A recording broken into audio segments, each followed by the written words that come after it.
Good morning, everyone. Welcome to the General Meeting of Council. Just like to welcome our gentleman in the gallery. It's great to have someone at least watching in the gallery, and welcome to all those who are listening live stream, and also to Father Stanley, who has just come in. So just going to call for leave of absence and apologies. So don't believe there's any leave of absence or apologies. So if not, we'll move straight on to prayers, and we have Father Stanley to say prayers for the council. Thank you.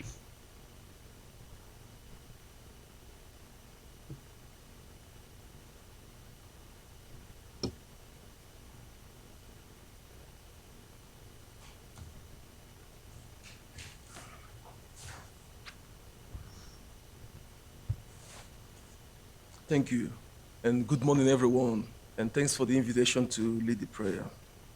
In the name of the Father, and of the Son, and of the Holy Spirit, amen. I will take a short reflection from the scriptures, from the Bible. Jesus said to his disciples, "Yes, such has been the gracious will of God the Father. All things has been given to me by my Father. And no one knows the Son except the Father, just as no one knows the Father except the Son, and anyone to whom the Son chooses to reveal him."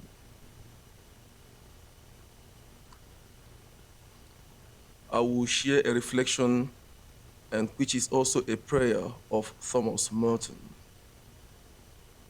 My Lord God, I have no idea where you are leading me. I do not know where I'm going. I do not see the road ahead of me. I cannot know for certain where it will end, nor do I really know myself. And the fact that I think I'm following your will does not mean I'm actually doing so. But I believe that the desire to please you does in fact please you. And I hope I have that desire to please you in all that I do, in all that we do here at the council. I hope that I will never do anything apart from that desire to please you. And I know that if I do this, you will always lead me by the right road. And we receive God's blessings. God, we come this morning here at the council, and we seek your blessings. Bless us, bless our meeting, bless our conversations, and bless all we do. May Christ be with you. May Christ go before you. May Christ go behind you. May Christ be in you. May Christ be beneath you. May Christ be above you. May Christ be on your right. May Christ be on your left hand. May Christ be where you lie. May Christ be where you sit. May Christ be where you work. May Christ be where you rise. May Christ be in the heart of everyone you work with and those who think of you. May Christ be in the mouth of those you work with and those who work with you. May Christ be in every eye that sees you. May Christ be in every ear that hears of you. May the salvation of the Lord be upon you. And Lord, we ask you this morning to bless your servants who, through their ministry, through their work and their vocation as counselors, continue to serve men and women, children and those who you have placed in this region. Bless their work, and may your Holy Spirit inspire their thoughts, their actions, and all that they do. Be in all the big projects and little projects that they undertake every day, and lead them by the hand so that they will lead your people in the path of truth and love. And may Almighty God bless you and bless your daily work in the name of the Father, and of the Son, and of the Holy Spirit. Amen. Thank you for inviting me.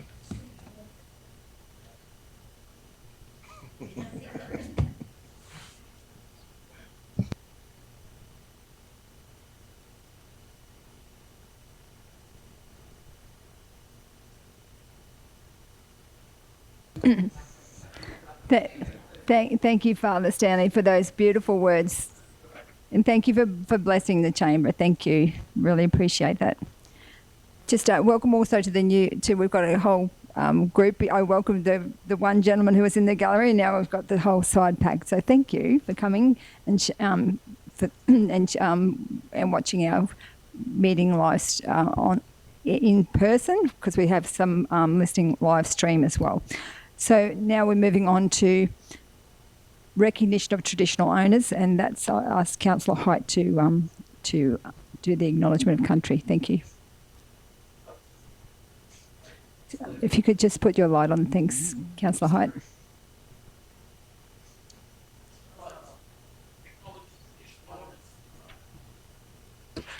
Third time lucky.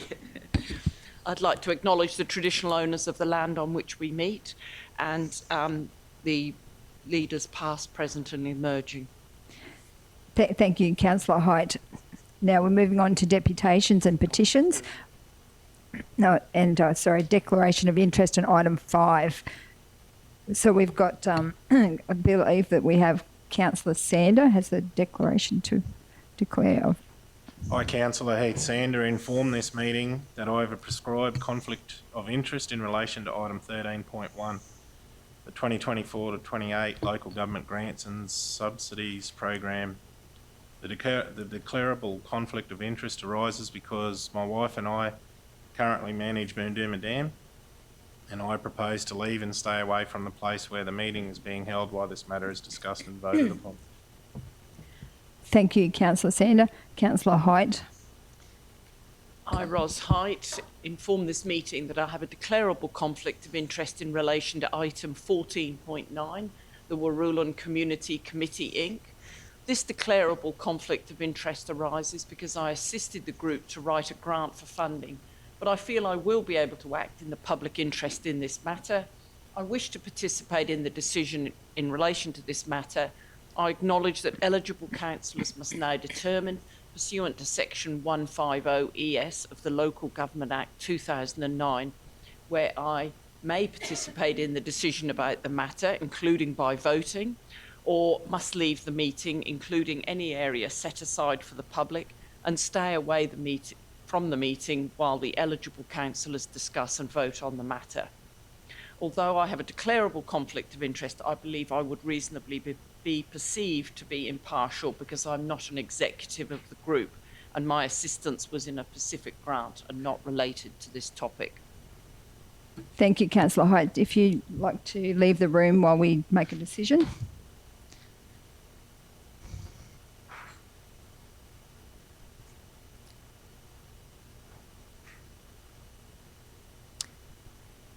Thank you. It's up to the council chambers now to make a decision on whether we think Councillor Height should remain in the room when the decision is made on this particular item, which is the lease on Warrulan Community Committee Incorporated item 14.9.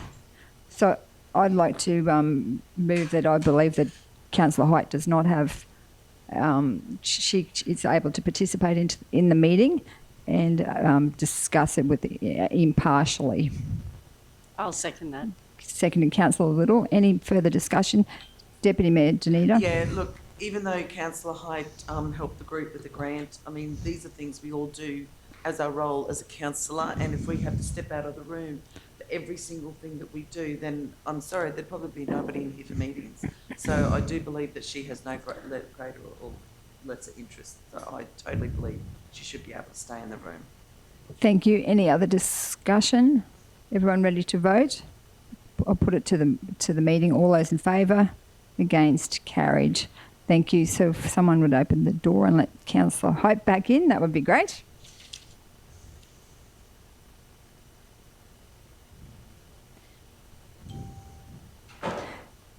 Thank you, Councillor Hyde. So it was voted that you can stay in the room for that particular item. So now we're moving on to deputations and petitions. I don't believe we have any. So the next item is 7.1, minutes of the council meeting held on 19th of June 2024 on page 6. So the officer's recommendation is that the minutes of the council meeting held on the 19th of June 2024 be received and the recommendations therein be adopted. Someone to move that. Councillor Height, someone to second that? Councillor Sander. Any discussion? All those in favour? Against? Carried. Thank you. Now we're moving on to item 7.2, minutes of the special council meeting held on the 10th of July 2024 on page 41.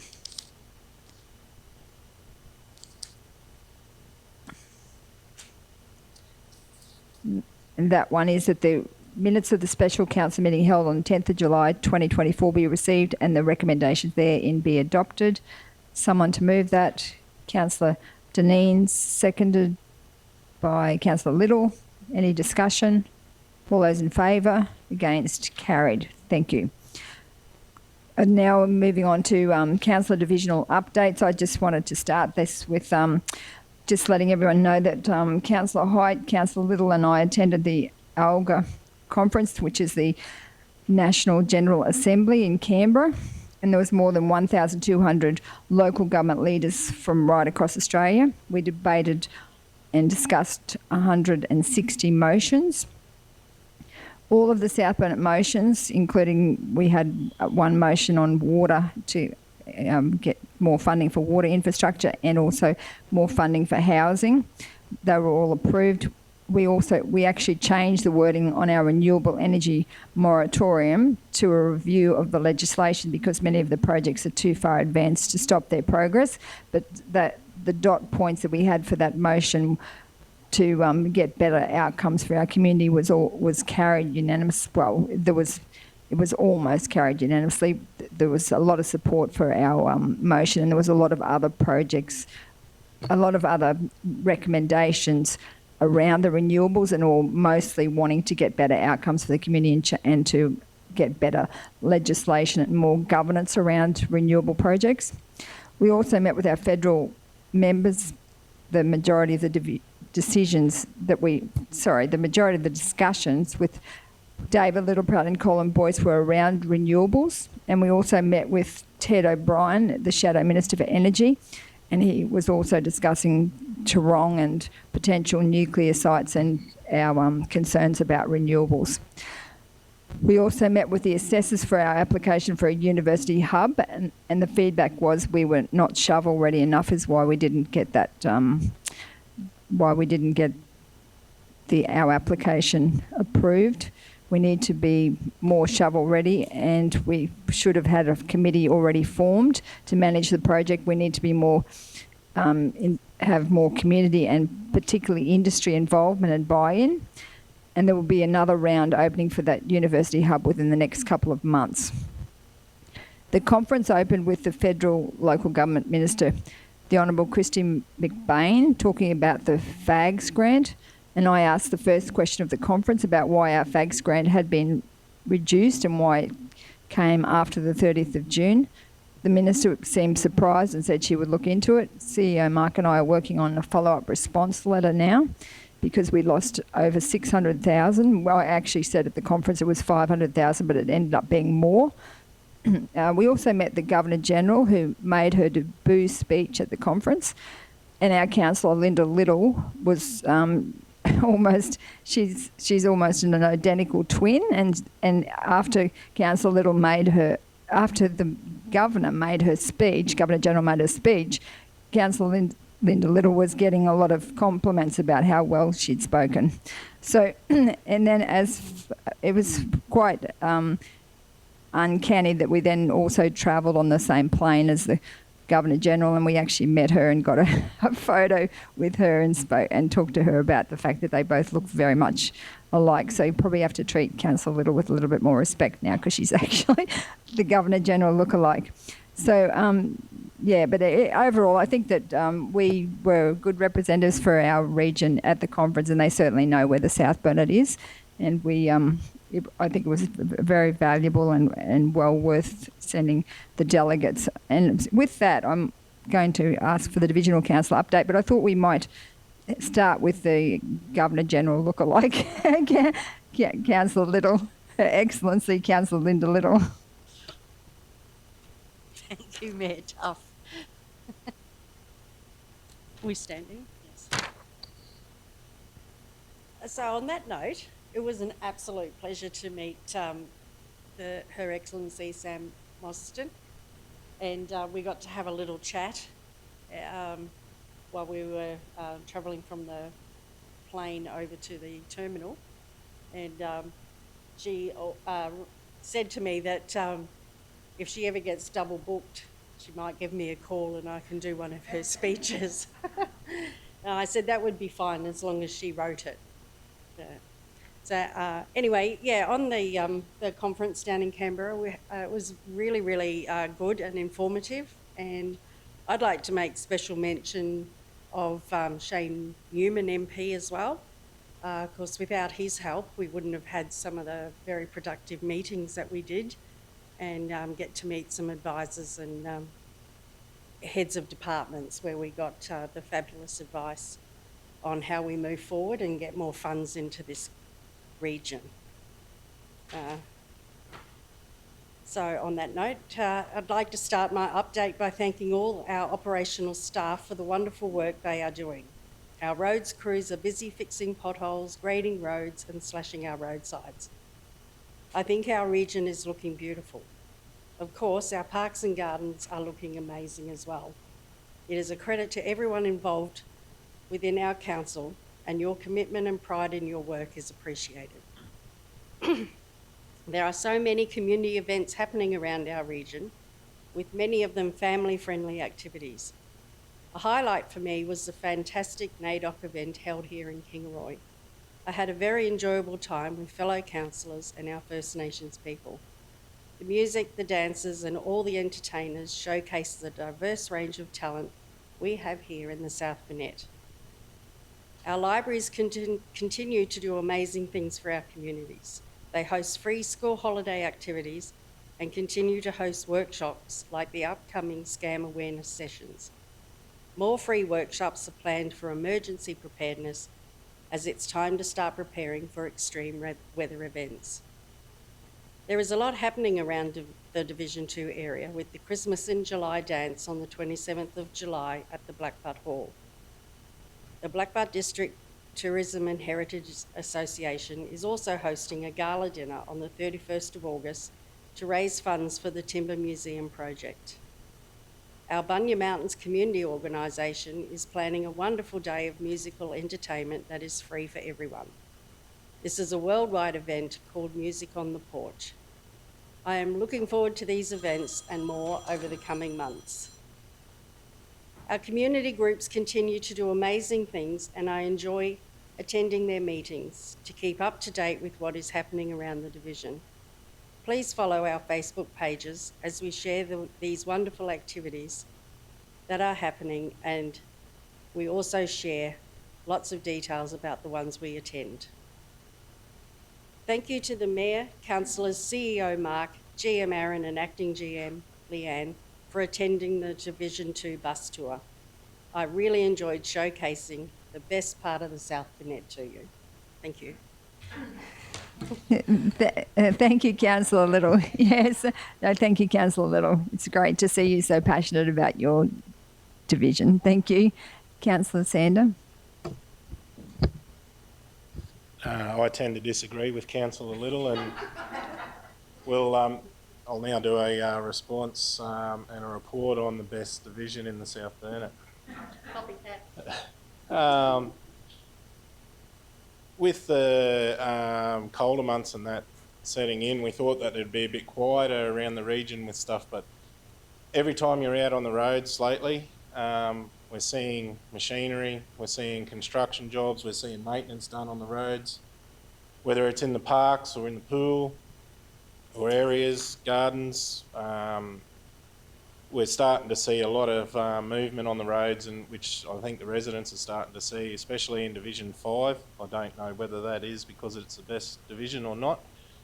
But you see that the graders have started on that eastern side of Division 5, and the maintenance crews working across are currently around the Belotti's Road area, which even the little roads like Curley's Lane and places like that, and Wilson Street up the top in Mergen has been graded, the little gravel section.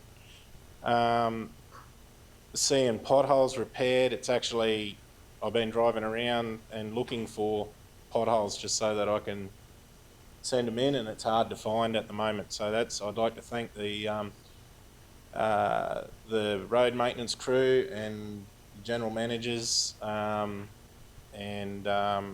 Mark for enabling that to happen, and we're trying to reduce the response time. So a lot of people will see there's probably a bit of a backlog at the moment of projects and requests that haven't been caught up for a little while, but we're starting to see some of those response times shortening, which is what we aim to do as a council, is to give the residents, we all deserve to drive on better roads, and it's not only our region, but if we can start to reduce those response times and do those repairs, then a lot of people will notice a difference, so, and which I'm seeing.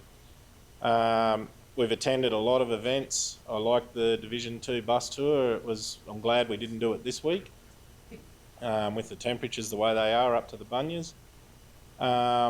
We had the last week of the school holidays, we had the under 43 kilo football teams compete in Mergen, which was good for the area. Next weekend we got the Jockey Peterson Dam Fish Stocking Committee Forum out at the Jockey Peterson Dam.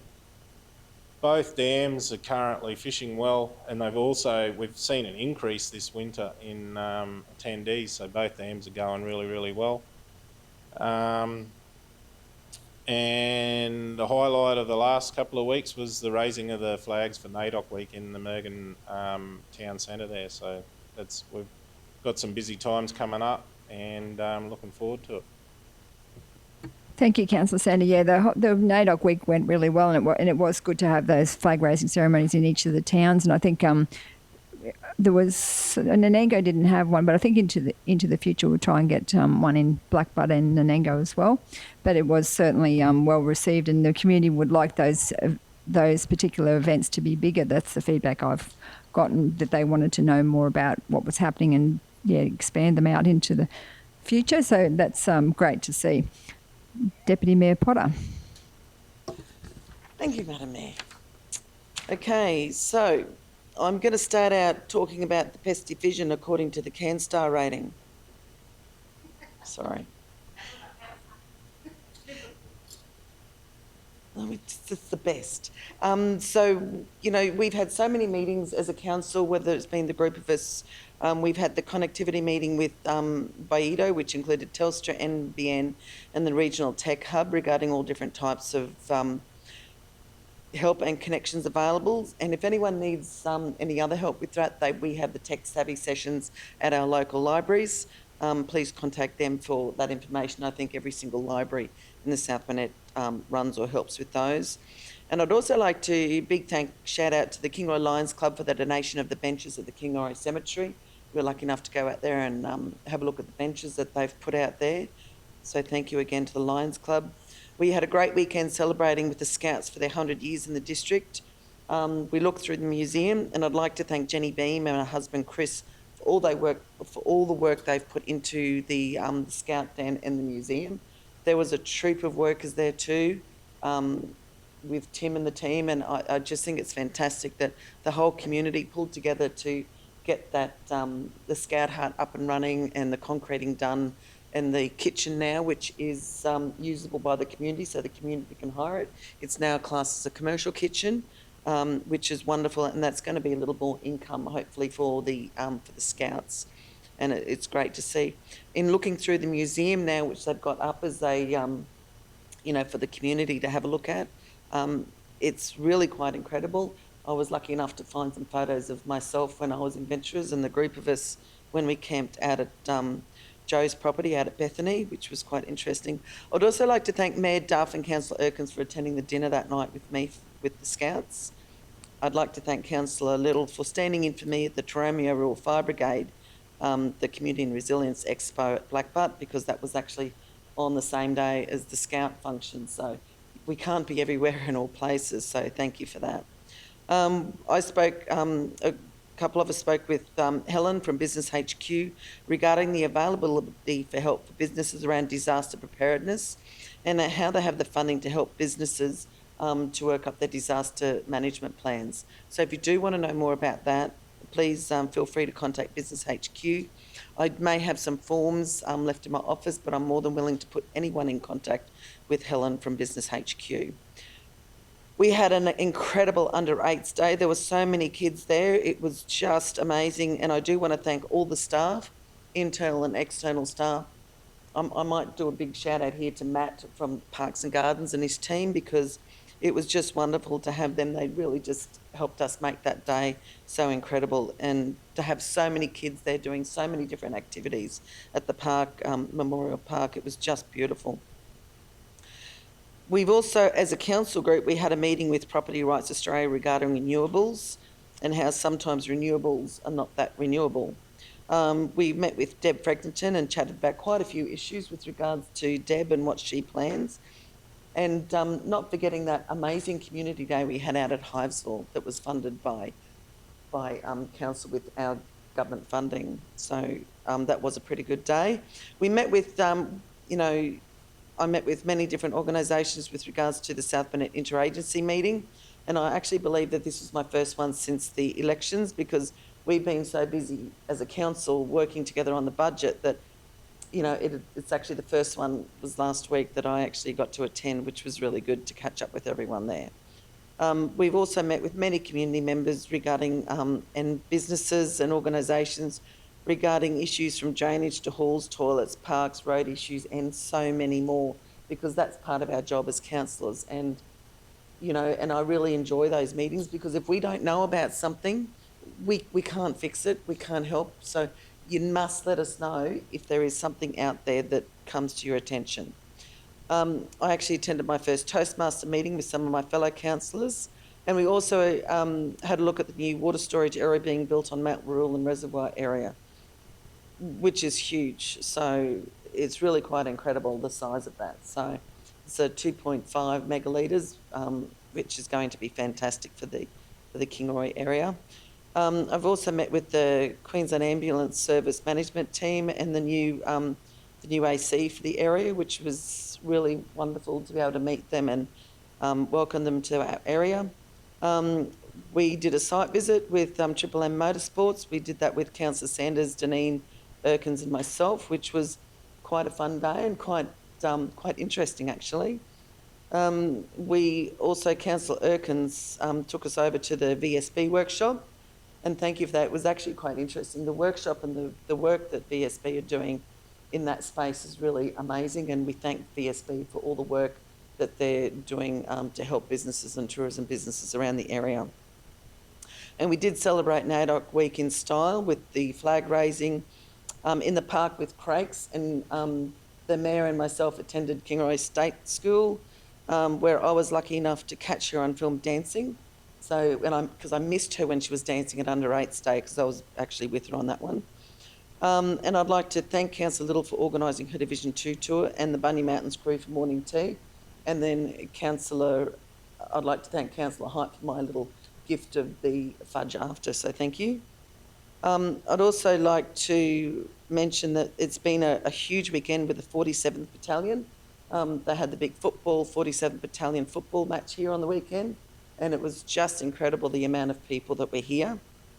Lastly, I'd also like to say that I completed my mental health first aid refresher course with Queensland Health on Monday, and my belief, this is very important, and my hope is that every single person in our community does do some type of training with regards to the mental health area.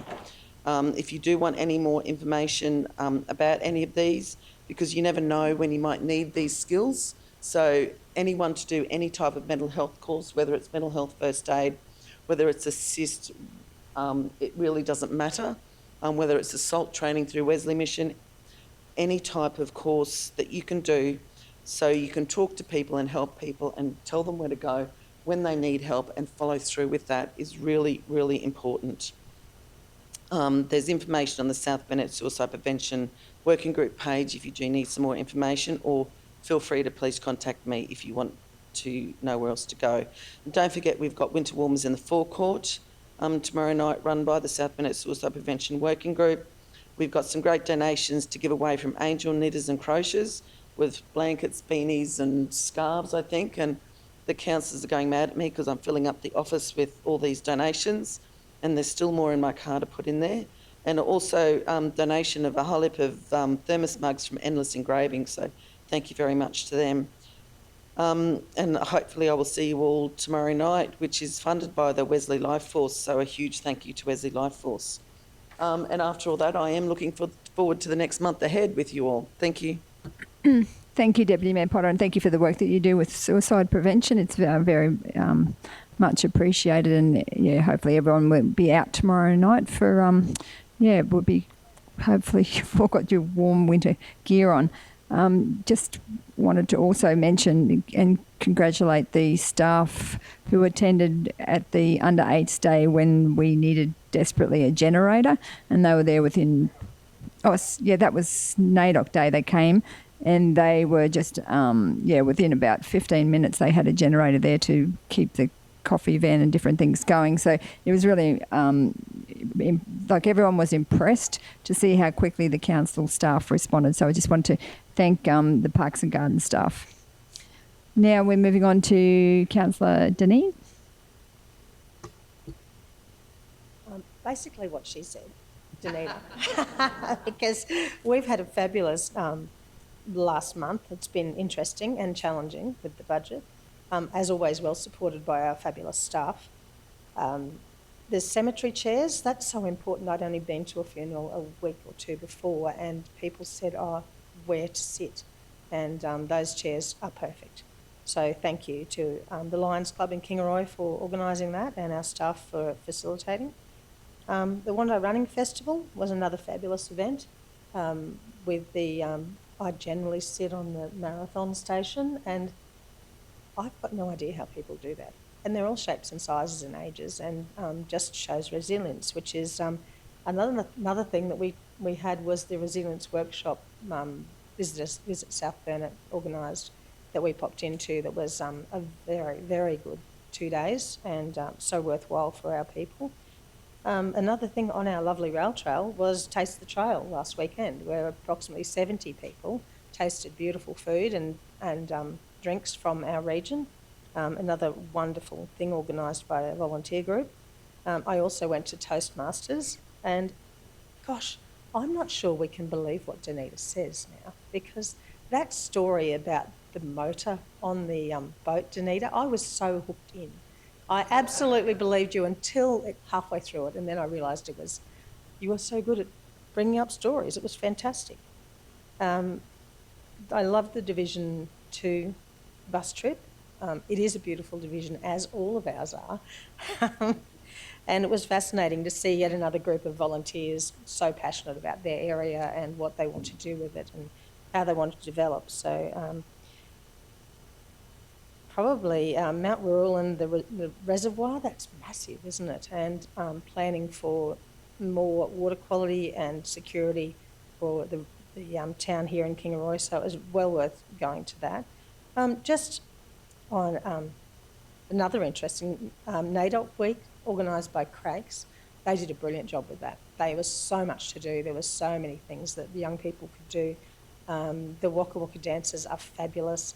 But not only that, there was the primary school here, mentored by some of the Indigenous students from the high school, did some dances as well, and they were just fabulous. And you could see those bigger kids steering the little ones and helping them get organised. It was just beautiful. So I think that's probably a personal note. My sister was visiting and we popped into Carroll Park, which I just believed, she went wow, and thought, if we can have a park like that in the middle of Kingaroy, such a beautiful nature space, I'm hoping she'll live here one day. And I think that changed her mind. She did actually want to put a house in the middle of it, but I thought planning probably wouldn't let her, because it's such a beautiful park. And to sit there for 10 minutes and listen to the birds and be absolutely in the middle of nature, right in the middle of Kingaroy, that's just a space that we need to foster and appreciate. So thank you very much to all of the staff, all of my councillors, fellow councillors, Mark, of course, and our Mayor Kathy. And good luck tonight, and let's hope Selwyn Court scores a couple of tries, our homegrown hero. So Thank you, Councillor Janine. Yes, it would be good to see the Maroons get up tonight. I know some of our staff are not Maroon supporters, not just acting General Manager Leanne is, I think, the only person in the team that is actually supporting New South Wales. Is that correct? So just so you know. So thank you, Councillor Erkins.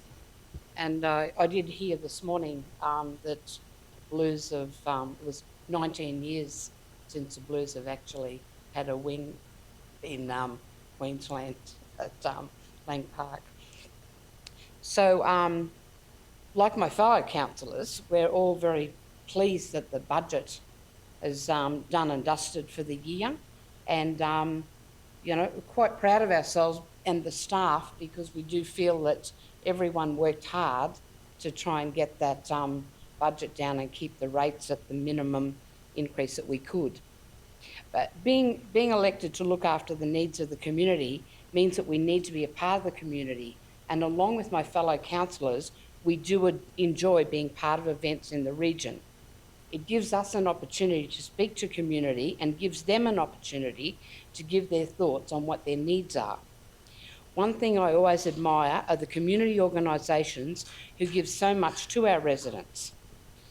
I think we've all mentioned some of the events that we have attended, but a couple that I'd just like to highlight and draw your attention to is the Tourism Resilience Workshop that Visit South Burnett ran. There are recordings available on their website, so anyone who missed that, you're able to go on there and look at that. The trip, of course, to the Division 2 with Councillor Little, I'd like to thank the Bunya Mountains Community Group for the fabulous morning tea, and I have it on great authority that the brownies were the best ever from Councillor Potter.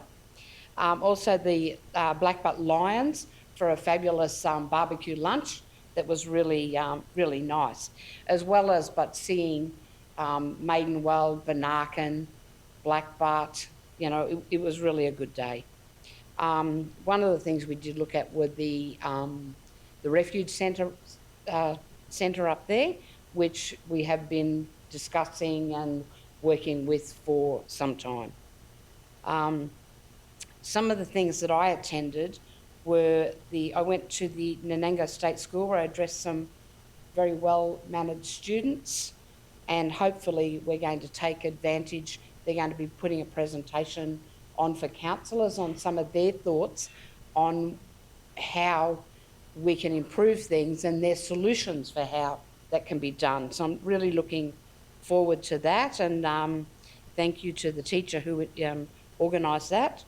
I also attended a Memorial Day for a well-loved community member, Ellen Downey, who was so involved in our community, and they held a soccer game at the Ellen Downey fields, where I believe Nanango did eventually win. I'm not really sure how many extra players they had to add in for that.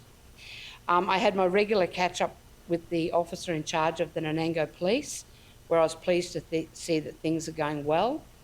Another event that I attended was the Dead Cow Gully training run.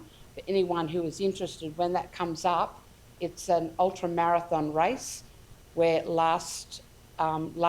last one, they set a record of 102 laps, I believe it was, which is actually 102 hours of running. So anyone who likes to see people submitting their bodies to pain, there's step out there.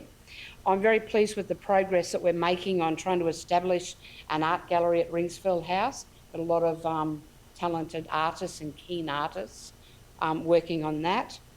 I normally attend the Ros Gregor Park Run, but last week I had the opportunity to pop into Blackbutt, where Councillor Little was volunteering at that park run, and I know somebody recently mentioned that park run there and asked what time it started, so I made sure I gave them the information on the Ros Gregor, the Wandai and the Proston Park runs that we have each Saturday, all run by volunteers. Just mentioning, we've all, I think, mentioned the Heisler Family Day, but probably one of the best things was seeing Mayor Cathy organising the kids' games, also seeing Councillor participating in that, and some getting prizes for their running. It was really a great day, and it's really good to see councillors getting in and mixing with the community, because, as I said, that is what we are here for, to bring the community's thoughts back into council, because we are working for the community. I was very proud to be able to take my fellow councillors to the Nanango Community Centre. They're another group who do so much for our community, and I felt really proud of that organisation, and to be able to take you guys down where they had a lovely morning tea, cancer morning tea, raising funds. Our fire pit at Tipperary Flat has been really successful. We've had 2 public lightings of the fire. The first one where we did the marshmallow, and the second one was the potato bake. So I know there's a little bit of debate here over who has what in their divisions and who has the best things in their divisions. I might actually tell you that while I know we all have great things in our divisions, I secretly know that Division 1 is the best because they've got the best councillor. It's a joke. It's a joke. Thanks, guys. Thank you. Yeah, so I was... Part of my platform was to put the divisions back so that the councillors were back working in the divisions rather than having the portfolios. And I have encouraged parochialism, because I believe that the passion is what we need to have in our communities, to have that, and the councillors passionate and representing their communities with the passion that I know that you all have, and then coming together as a collective and then making decisions for the whole region that are the best outcomes for everybody. So that's what my goal was. So I actually love the parochialism and the fact that you are passionate about your communities. So with that, I'll ask Councillor Hoyt to speak on Division 6. Lucky last to the best division, Division 6? No, I won't say that. Okay, the biggest and the best. Is it? You didn't know? I'd never mentioned that before. Okay, it's tricky going last because we have a fantastic team, and so often a lot of us are at events. But just briefly, Bondi did have an NAIDOC flag raising, which was fantastic, and I think it's great that we acknowledge NAIDOC Week across the region. The highlight of the Highsville Community Day was, in fact, the Mayor Duff and I being second in the 3-legged race.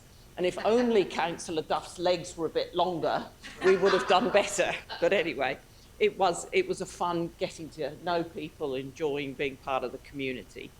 Can't go past mentioning the Wandai Country Running Festival, seeing as I'm very involved with it. But we do have about 20 volunteers, and it wouldn't happen without all those wonderful volunteers, including Councillor Deneen, who I think every year has sat on a drink station, which means you're sitting there from about 6 o'clock in the morning, usually in the freezing cold, waiting for runners to come along and give them a drink.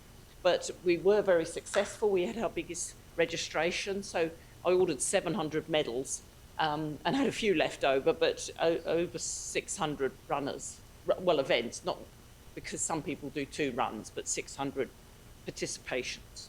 So that went well. With Her Excellency and the Mayor, I went to Canberra.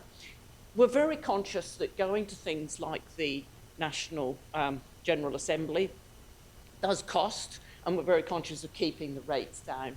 And we have to balance the value of it with the cost. So we made the decision as a council that during this 4 years, each councillor will go once, the mayor will go more often, but that way we all get a taste of what other councils are doing, and we do learn a lot, but conscious that we don't want to spend too much money flying people around the countryside. So when we were there, I can tell you it was fairly flat out and was -5 one morning, but I feel it was worthwhile. We spoke to a lot of politicians, and we really did put the South Burnett on the map, so that was good.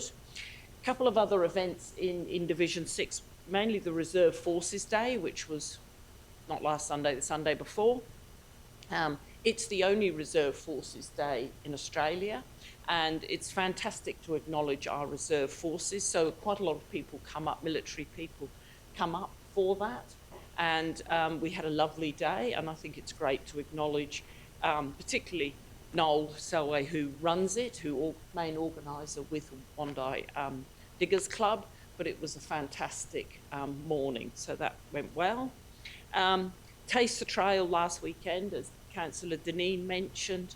I think I took 200 photos of every single bike rider several times, but Taste the Trail was started by Jason Ford and his team, and congratulations for them for running that for 4 years. And now they've handed it over to the South Burnett Rail Trail Users Association, which is fantastic because as a group of volunteers we're running that, and it brings people to our region, which is what we want, so we can show them the whole region, which is the best.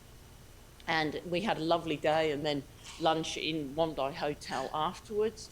We're just in the process of doing the survey of all the riders, but I think they had a fantastic time, which was great. Cumbia is another wonderful little community in my region, my division in our region. And the hall there, the Cumbia Hall, is 102 years old, and the stumps are beginning to fail. So they were struggling on how we're going to replace them. So they've actually got a campaign going called Buy a Stump. So for $500, you actually buy a stump. I'm not sure if you get your name on it or whether you have to actually dig the hole and put the stump in. But anyway, it's involved. And so far they've raised very nearly 25,000 towards the 50,000, which is amazing, which is very pleasing to see. And I do have the donation form, so if anybody would like a copy and would like to also buy a stump, they're most welcome. So that was a very successful, they had a Christmas in July, and of course it was very cold and Christmassy weather, and you can put lots of woolly jumpers on, so it was a wonderful evening, and raising funds for Cumbia, so that's fantastic. Another thing that's quite exciting, the Wondai Art Gallery has got GOMA, which is the Gallery of Modern Art. Once a year, well, every month they have a new exhibition, and once a year they have a travelling exhibition. So if you get the opportunity for the next 4 or 5 weeks, it's in, and it's free to go into the gallery. And it's an audio-visual exhibition, and it's certainly very different, but it does make you look at different things. And well done to the committee there for spending quite a lot of money to bring up a travelling exhibition and give people in our region the opportunity to see what's out there. And just finally, I would just like to acknowledge the passing of Norma Islob, who was the sister of the late, great Percy Islob, who was the mayor of Wondai for 30-odd years, and a wonderful guy. Norma was well into her 90s and had a life well lived, and acknowledge her passing. So yeah, I think that completes my report. Thank you, Madam Mayor.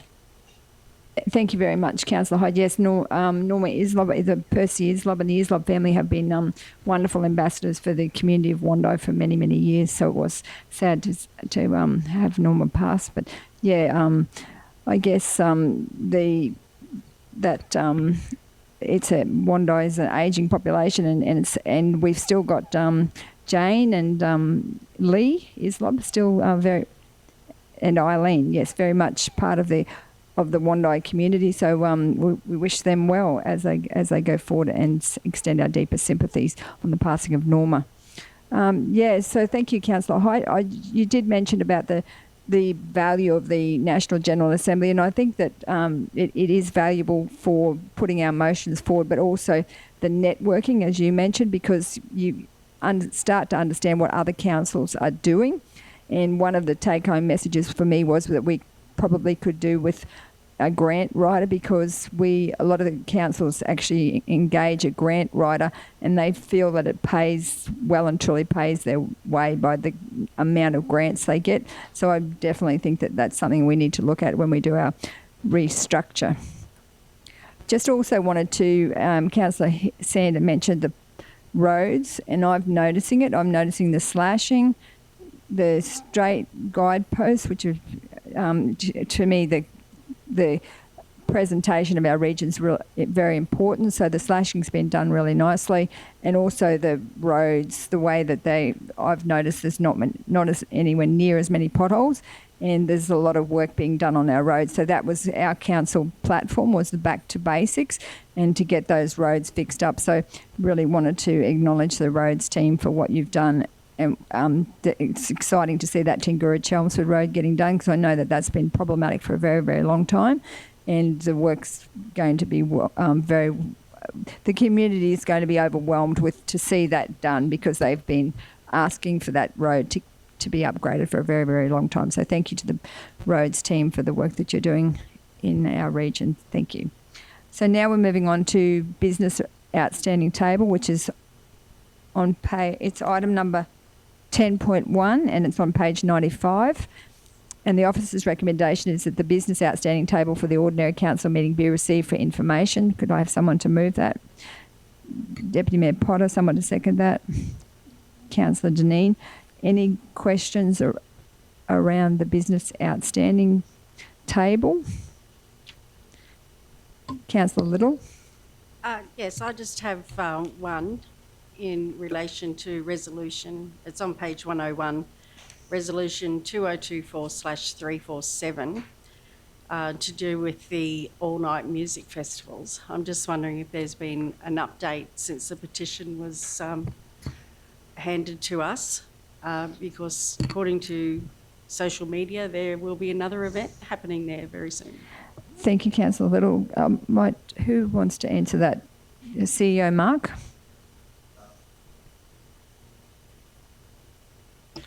Thanks, Councillor. As per the comment, we've sent the correspondence back to the petitioner and planning compliance. I'm a little bit reluctant. So short answer is action has commenced. There's been an exchange of correspondence with the proponents, and given that there will be privacy issues on all fronts in this space, but yes, there has been contact made, action has commenced. They have a differing view to the petitioners, as you could imagine, and so we're now working our way through the process of discussing what and how and what this looks like going forward. So without me getting too much into it, happy to have a chat offline, but yeah, it's started. Thanks, CEO Mark. Thanks, Councillor Little. Councillor Erkins. I just wonder how we're going, whether there's any further progress on the Bowie Hall, and just to take the opportunity while I'm raising that to mention that they are going to be celebrating their 100th year of Bowie Hall, so making sure that October we keep a day free, but just wondering how that's going with their lease. So, Acting GM Leanne, did you want to answer that question? It's on page 97.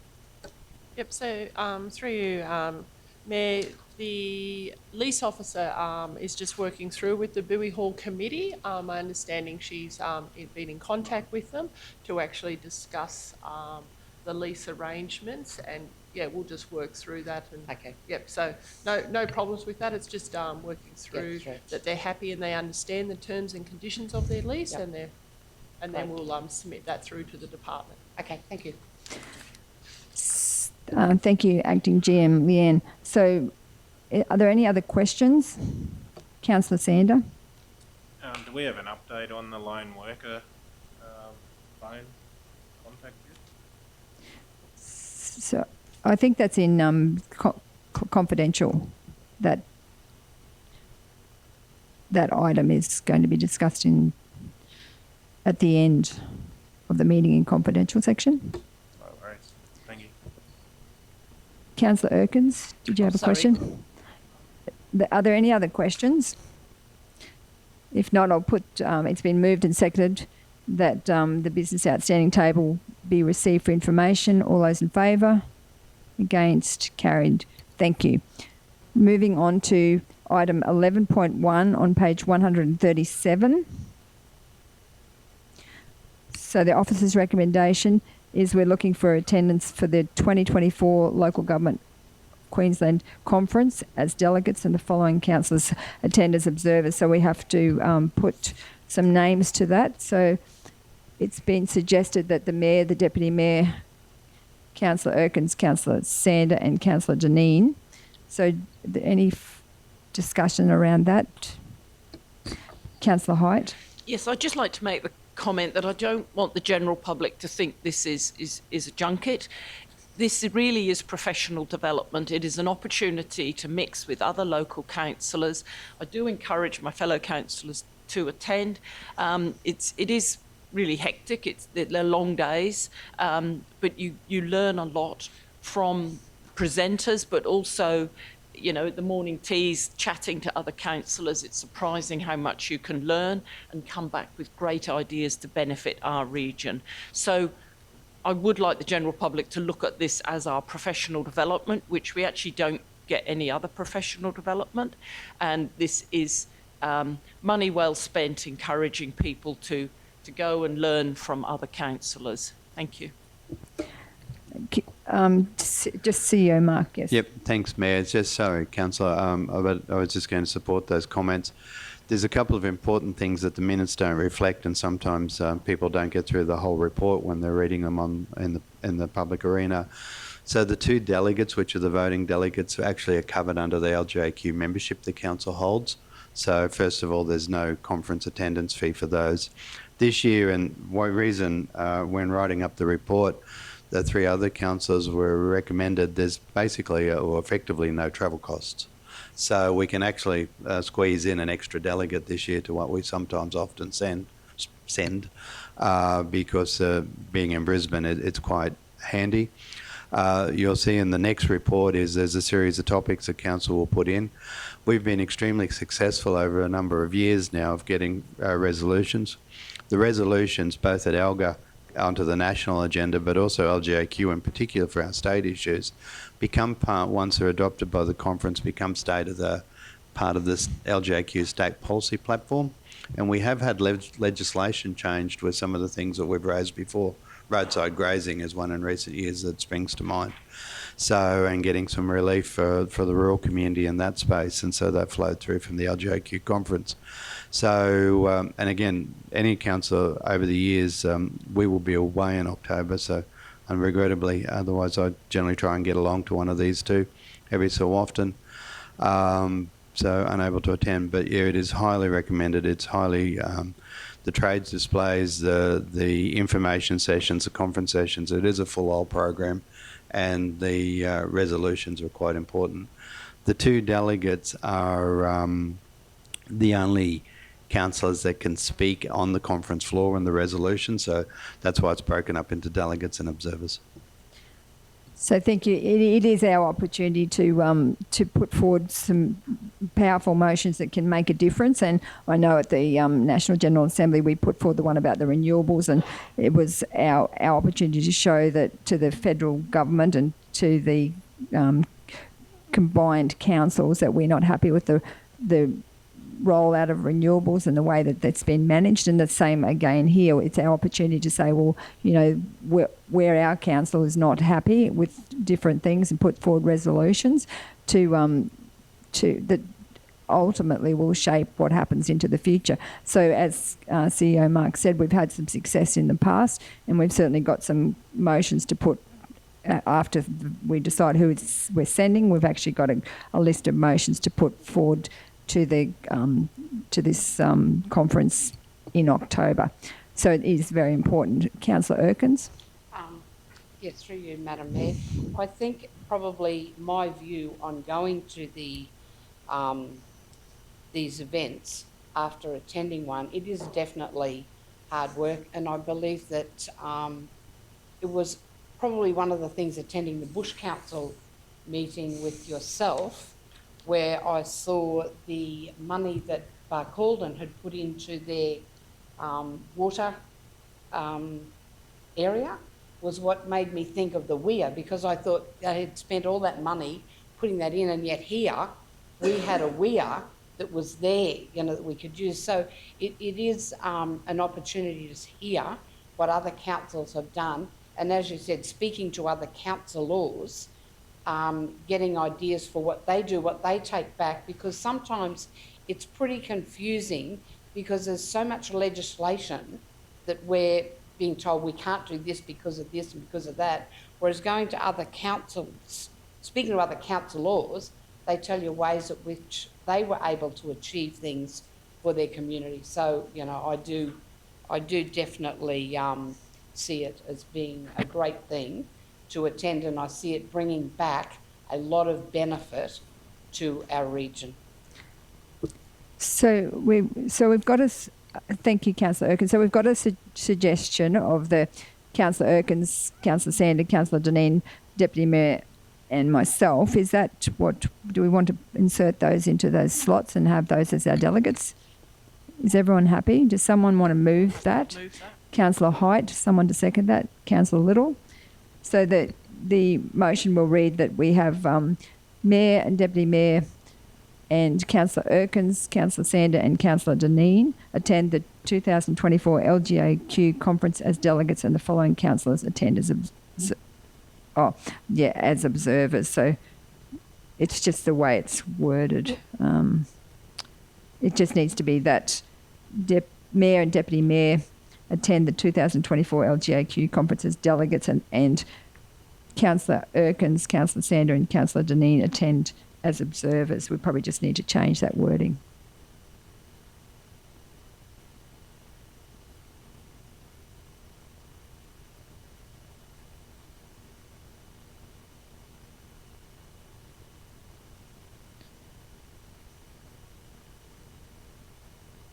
That's okay.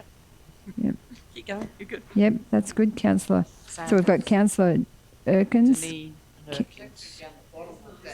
It was actually. Yeah, it's in the report. So, but just to help Helen, Councillor Sander, Councillor Erkins, and Councillor Dineen. Okay.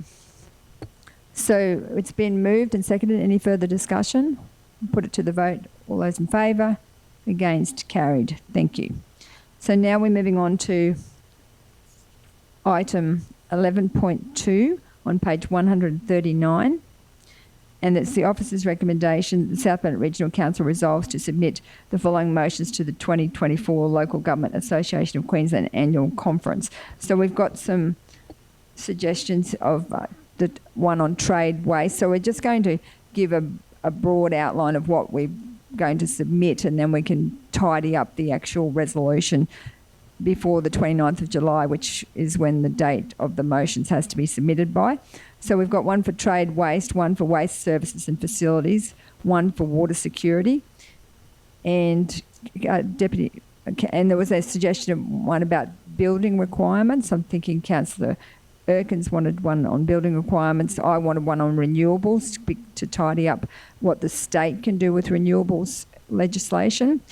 And then I think traffic management plan, we're wanting to get something wording around the changes, how we'd like to see that traffic management plan regulations going forward. Is there any other suggestions, Councillor Potter? Yeah, I'm just wondering with regards to, Madam Mayor, with regards to D, where you've got to change the building code legislation.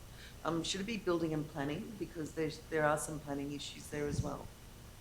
Just wondering whether we should pop the word planning in there. Include building and planning, yes.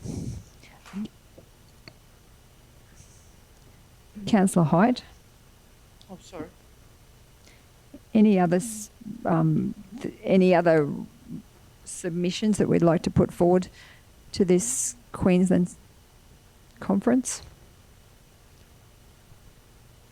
So then I've asked the councillors who are passionate about those particular items to work with CEO Mark to get the wording right for those resolutions. It's very important to have the specific resolution as to what we want, because that's going to be debated at conference, and we need to really be across the detail. So I urge the councillors who are part of wanting to, who are passionate to work with the CEO. So I'm going to be working with CEO Mark on renewables, and I think Councillor Erkins was wanting to to discuss the building and planning. And Councillor Sander, were you going to work with probably General Manager Meehan and CEO Mark around the traffic management plans, specifically on the changes we'd like to see happen? Then the trade waste, the waste services and facilities and water security. Deputy Mayor Potter, you're going to work on those. So are you happy, CEO Mark? Happy? CEO Mark said he's very happy, so that's good. So are there any, Deputy Mayor Potter? I'm sorry, just with regards to that renewable plan, it's got energy make good provisions. Should it have something there about with regards to the renewables and also the upgrades to infrastructure for the renewables and also upgrades to infrastructure for our towns as well as a separate point? Because, I mean, we all know that we want to expand in our different towns and areas, but we don't have the money ourselves to upgrade our infrastructure in a lot of places, whether it be water infrastructure, wastewater, or anything like that. So is there something there that would fall under, through you, Madam Mayor, to maybe CEO Park? Helen, if we wanted to renewable energy make good provisions and if you just put in legacy infrastructure, yeah, so we can certainly work with that, Mayor. Deputy Mayor Potter? But also infrastructure for us, like as I said, maybe as a separate point with regards to maybe That would be legacy infrastructure for us. But I'm talking about not so much for the renewables, but also as a separate point, because if we want to expand as a town, we can't expand until we've got the funding or the money ourselves to upgrade our infrastructure, like if we want to open up new areas. That would really that's trunk infrastructure, but that's the indifferent. So renewable energy legacy infrastructure, it's not necessarily a pool, so they may put a water, if you ended up with a legacy project, legacy infrastructure, they may put your water line in for your town, or legacy infrastructure can cover all of that. Yeah. But I think that Deputy Mayor Potter was talking about something separate entirely to the renewable. She was talking about, do we need to lobby more for water infrastructure? Is that what you mean, like as a separate item? Water security, water and trunk infrastructure as a separate item. Yes, that's exactly correct. Thanks, Helen. And trunk infrastructure. Yep. Okay. Well, you're tricking me there on the renewable one. Yeah. No, I think it needs to be a separate dot point. Helen's all over it. Thank you. Councillor Erkins? I'm not sure whether this is the place to do this, but one of the things that I find as an issue is different organisations such as Main Roads, and at the moment we've got issues with the forest trucks that are coming through. Is there any way that and I'm told that we can't make those organisations who are using heavy vehicles on our roads and damaging our roads, would this be the place that we could raise that those organisations should be making a contribution if they're using our town roads where they are directing, for example, heavy vehicles through, where we can approach it, there should be some sort of contribution that we can seek from those organisations? So I might hand over to GM Meehan to respond. Yeah, through Madam Mayor. So probably two ways the council could look at the impact of those vehicles is through its rating categories would be number one. So if it's a specific industry that you want to rate, that would be my suggestion to investigate. The other one for us to follow up is the ability to special rate. Given that it wasn't done as a planning condition at the time, that would be difficult to do. It would need to be set at that time. Our strongest suggestion would be that you look at a rating category if you've got ongoing impact from a particular industry, because then you can tie it to the land and the use of the land. I don't think that the forestry pay rates to us, do they?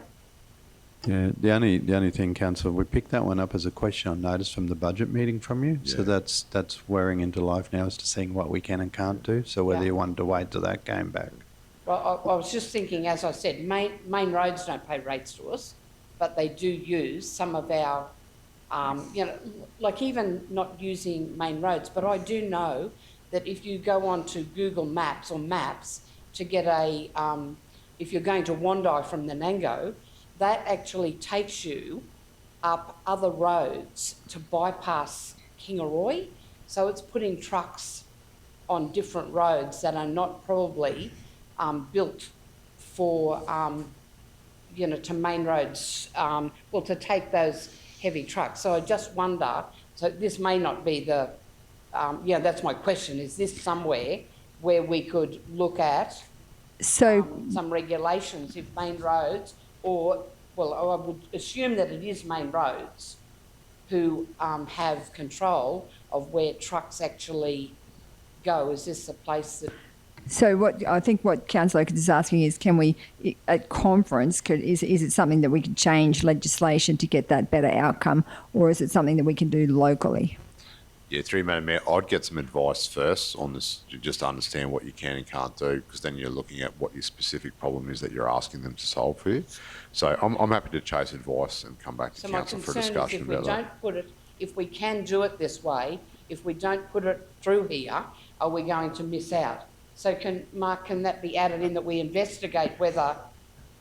So we need another dot point, because if what Councillor Oakes is saying is if it is a legislation that we need to change, that needs to be something we lobby for at the conference, because if by the time you get back and it's something that we could change with the state government or something, you're going to miss the opportunity. Yeah, so if that's the case, I would list it as review the impacts of heavy vehicle on local roads from non-rateable industries, and just put if applicable in brackets, and then if we get some advice, we can come back and have a chat. Is that okay? Because the bottom line is, On local roads? we don't, From I don't think non-rateable, it's from fair that non-rateable ratepayers industries. are paying to maintain and repair roads that are being, having impacts by heavy vehicles. What you're saying is, I'm thinking that you're talking about specifically where the main roads are diverting traffic onto our roads, That's exactly and they're right. not funding any of the That's upgrades. exactly right. The roads are being impacted over and over again. We're repairing them over and over again. And, ratepayers are paying for those repairs, but they're actually, and I believe if you drive a heavy vehicle, like they pay big registration, which goes into state coffers. And, we all know that our contribution from state government is being taken down, and yet so many things are put through to local government to do, and this is one. And I just feel if there is a way that we can, change the legislation, that they do need to contribute to the maintenance of those roads. Yeah, so just, sorry, Madam Mayor, so you're confirming that you're talking about like the logging industry, heavy industry impacts travelling on our network and not making a contribution to the roads? Yes, and I'm also talking about the heavy vehicle bypasses that are not on main roads, they're on local roads. Okay. Thank you. So we've added that further point. So are we ready to put this to the vote? So I need someone to move. So Deputy Mayor Potter, seconded by Councillor Height.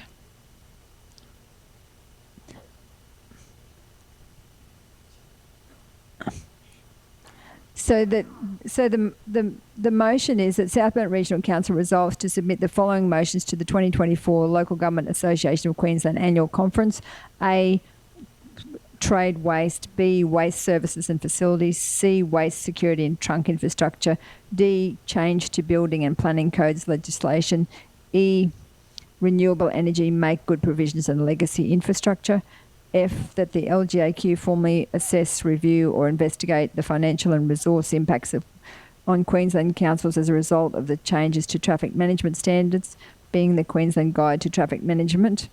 And G, review the impact of heavy vehicles on local roads by non-ratable industries. So they're... Did you want to GM me in? So if you want to look at the bypass, in all honesty, I think that's probably a discussion for TMR first. But if you wanted to add that in there, that The only issue with your specific bypass you're talking about, it won't be a statewide issue, because there was a mechanism put in place that it was many years back that it was a local issue. So we can probably pursue that one still. If we could leave that one like that and then follow up your bypass out through a different mechanism. You asked, is this the right spot for that one? This isn't the right spot for that one. Right, thank you. Yep. So are we ready to vote? Councillor Sander? Is it worded right? I think the way that Councillor Erkins was meaning was that, state are getting the revenue from the registrations, but then it's not being passed down to where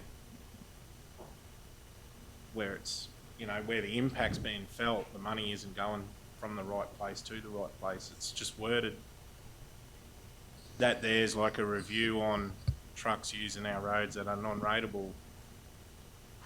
What you're talking about is more that the state government should contribute. I think that's what Councillor Erkin's meaning along those lines, is the fact that they're paying rego to the state government, which are huge amounts, and then they're flogging our roads and we're not getting any revenue from that. So some examples would be when we had flood repairs happening in Nanango, the trucks were travelling on our roads to repair roads, and they were damaging the roads on the way to where they were doing the repairs. So there was no, we could get no contribution back from those heavy vehicles that were on those roads. And then the forestry, they're doing all that carting of timber, and we're getting continual complaints from residents about the damage that's been done to the roads. So we're doing the roads that normally would last for a little while, but because of those trucks going on it, they've got to be done again and again, or they're not done again and again, and residents are unhappy. And they're, how can we get a contribution from state government? Because we needed the trucks to go and do that. I'm not saying that the trucks shouldn't have travelled to do the repairs, but I'm saying we need some more contribution when we're in that position. So I don't know about the wording. I'll leave that to Mark. So I think, yeah. So what, Councillor, GM Meehan, did you want to answer that one first? Yeah, through Madam Mayor. So you're saying you want a contribution from the state because it's a state industry, a state-controlled industry, or state land? It's so I don't know what you mean by state-controlled industry. Yeah, so you're saying you want to contribute, you're looking to seek a contribution from forestry industry because they're non-ratable because it's state land or it's state-controlled. Yeah. That's what you're after?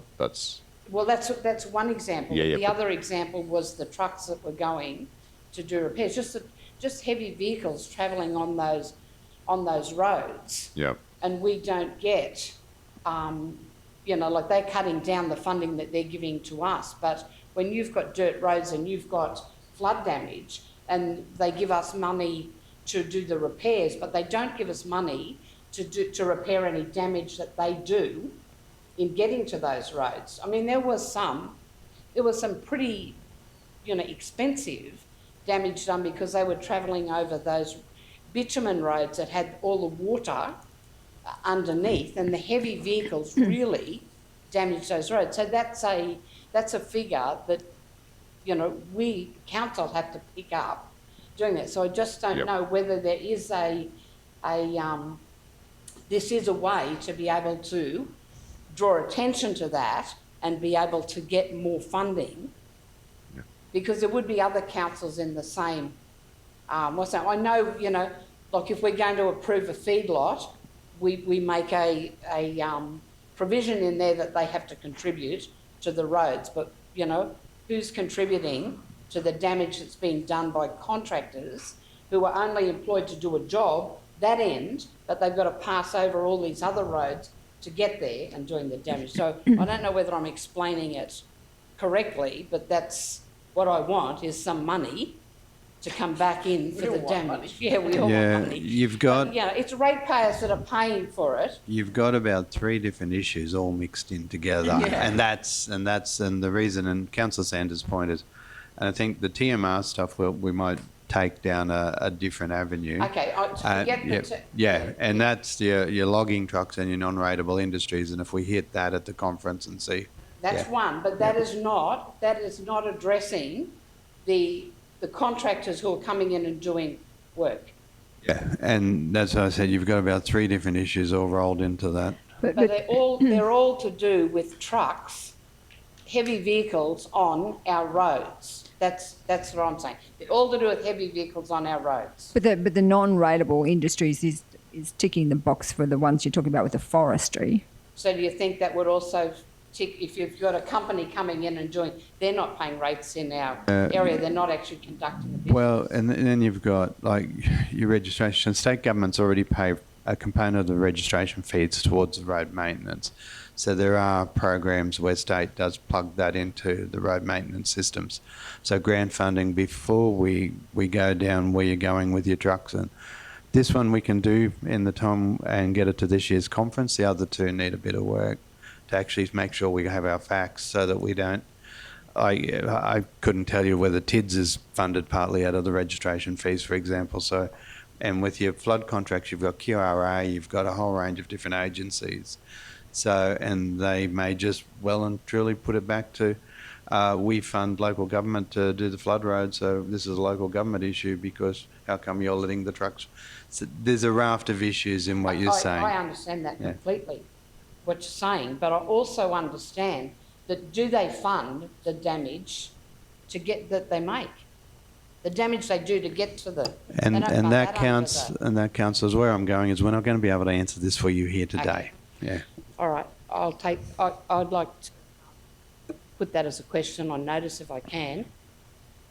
The damage that was done by those trucks going out to Eastern Anango during the flood repairs. Yeah, what's the specific question there, Councillor? How much damage, money-wise, was done by those trucks going out?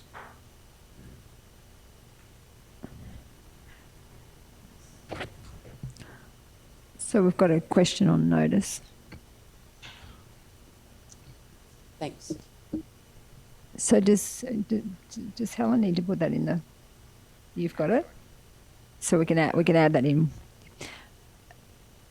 Are we ready to put this to the vote? So it's been moved by Councillor Potter and seconded by Councillor Height that the following motions be put as tabled. All those in favour? Against? Carried. Thank you.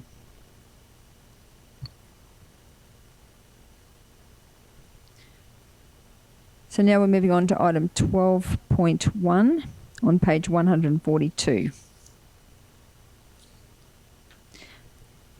The officer's recommendation is that the South Bennett Regional Council Councillor Conduct Complaints Investigation Policy, Statutory 028, be adopted as presented. So Councillor Little has moved that. Councillor Hyde has seconded that. Any discussion around that? So that's the Councillor Conduct Complaints Investigation Policy. So it was moved by Councillor Little and seconded by Councillor Hyde. Any questions, comments? Councillor Potter has left the room.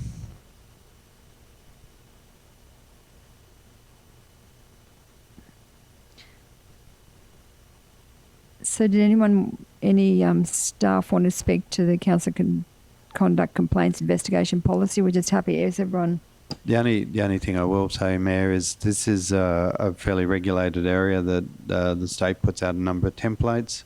The policy's been up; it's come up for its time review in accordance with legislation, so it's been brought into line with the legislative amendments. We also ran it past other agencies such as the CCC because they give guidance on it, so they've all signed off on it. Thank you. So no questions. Everyone's happy to vote. So it's been moved by Councillor Little and seconded by Councillor Height. We'll put it to the vote. All those in favour? Against? Carried. Thank you. So the next item is item 12.2 on page 153. And this one is the adoption of the South Bennett Regional Council remote piloted aircraft drone policy. The officer's recommendation is that the South Bennett Regional Council remote piloted aircraft drone policy statutory 055 be adopted as presented. Someone to move that? Councillor Deneen. Someone to second that? Councillor Sander. Any discussion? Did you want to just give a GM Jarvis? Thank you. Through you, Madam Mayor. As the previous policy, the remote pilot drones are highly regulated through CASA, so this is just a compliance policy to make sure that we're compliant with their regulations and on how we operate our drone. Thank you. Councillor Erkins. Can I just check that this is actually from their regulations? It's not one that we've, because I only asked that because someone was given some information on drones that was actually incorrect. So I'm just checking that they actually come from, is it CASA that does it? Yep. Okay, thank you. Through you, Madam Mayor. That's correct, Councillor. Thank you, GM Jarvis. Thank you, Councillor Erkins. Any other questions on that particular policy? Just got Helen's just going to put another line in. So Deputy Mayor Potter has returned to the meeting. So are we ready to vote? So it's been moved and seconded. So we'll put it to the vote. All those in favour? Against? Carried. Thank you. So the next item is 12.3 on page 157. And that's the Council Magpie Behaviour Management Policy. So the officer's recommendation is that the South Bennett Regional Council Magpie Behaviour Management Policy Strategic 038 be adopted as presented. Someone to move that? Councillor Deneen. Someone to second that? Councillor Little. Discussion around that? So has there been any changes to that one of note? Deputy Mayor Potter. Yeah, look, just with regards to this one, I know we do removal of the aggressive magpies and things like that, but I've had a few members of the public come to me with regards to the removal of the magpies issue. I know I did vote for this last time it came to council, but they've actually come to me and said, what's the use, Danita? Because what happens is they get more magpies to come into that place. Other magpies will just move in. And if you remove magpies, how do you know that you're not removing a parent and leaving babies in the tree? So they're actually really concerned about this one and what it does to our, to the magpie. So what, thank you, Deputy Mayor Potter. I did a lot of research on this one last term, and the feedback I got was that an aggressive magpie stays in for years and years and years, and when you replace, if another magpie comes back, it's not necessarily an aggressive one, it can be just a regular magpie, but the aggressive ones stay for years and cause all sorts of issues. So that's why we introduced the policy, because it was, if you remember, there was the lady at the showgrounds had blood all down the side of her face, and she actually had to wear a helmet. And then there was another issue in Mergen where the mum contacted council because her child couldn't walk to school because they was getting attacked by magpies. So that's why we introduced the that we could actually relocate them. I know that's why we did it, and the research showed that they were, once you remove them, that would take away the problem for years.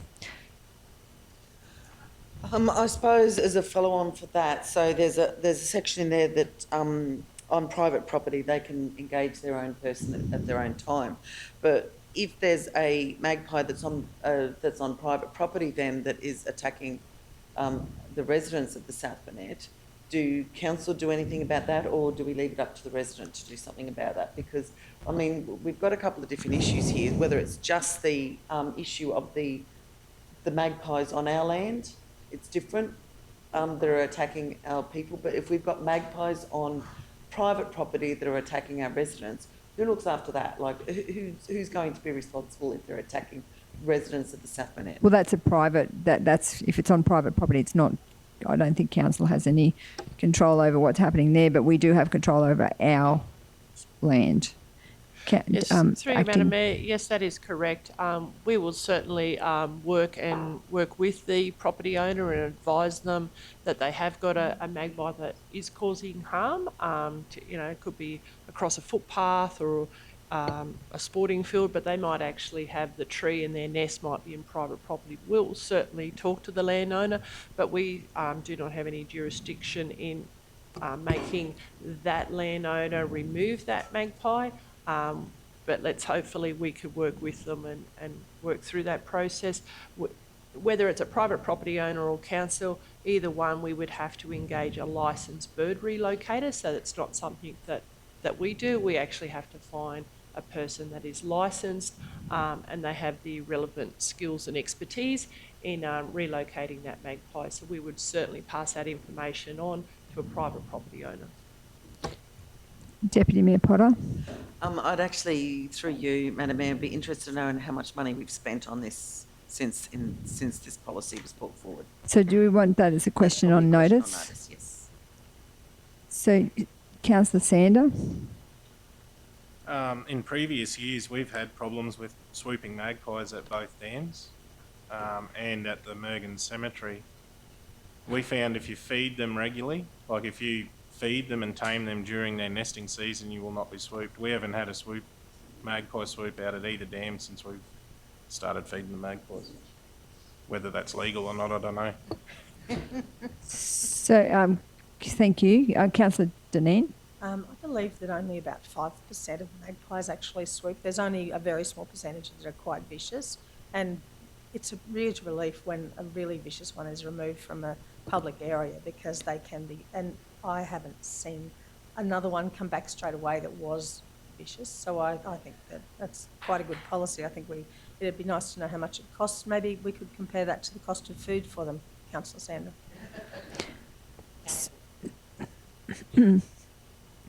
So I'm thinking that item 3.3 is the item that Councillor Potter has raised. So just for clarification, it says that council will investigate the removal of aggressive magpies that cause injury or harm to people while on council-controlled land. Council will engage a licensed bird relocator to undertake the relocation of identified magpies causing injury or harm during the nesting season. Council will not respond or remove individual birds in the first instance and will compile a master list to ensure there are sufficient magpies requiring relocation to warrant engagement of a bird relocator. And council may secure the services of a licensed bird relocator but will not be able to provide a specific time period for removal to customers. Relocation will be subject to the availability of a licensed bird relocator, budget allocations and other mitigating factors such as number of reported incidents, weather conditions and the like. And if aggressive magpies are nesting or swooping on private property, the customer may engage a licensed bird relocator at their own expense. So that's the one that was included after we had a lot of concerned residents around magpie attacks, and I think that was in the last term of council that we added that item 3.3. So is everyone happy with that wording? Councillor Potter? Okay, are we ready to vote? So it's been moved by Councillor Dineen and seconded by Councillor Little that we adopt the magpie behaviour management policy. All those in favour? Against? Carried. Thank you.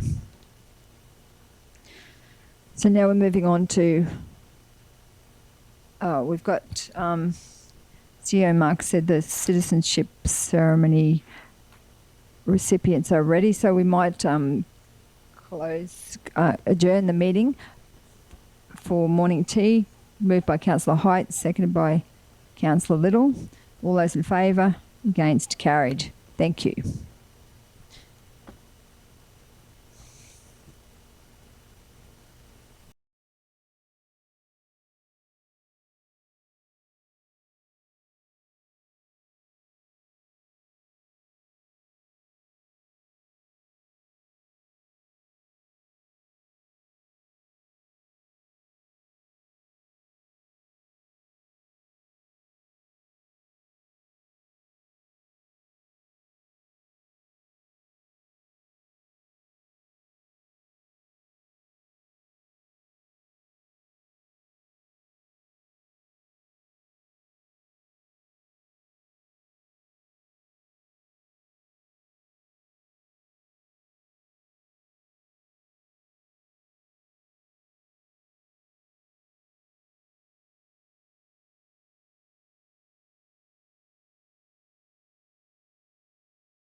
Okay, so we're back online.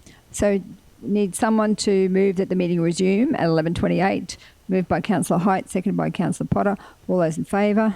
Against? Carried. Thank you. The next item is the adoption of the South Burnett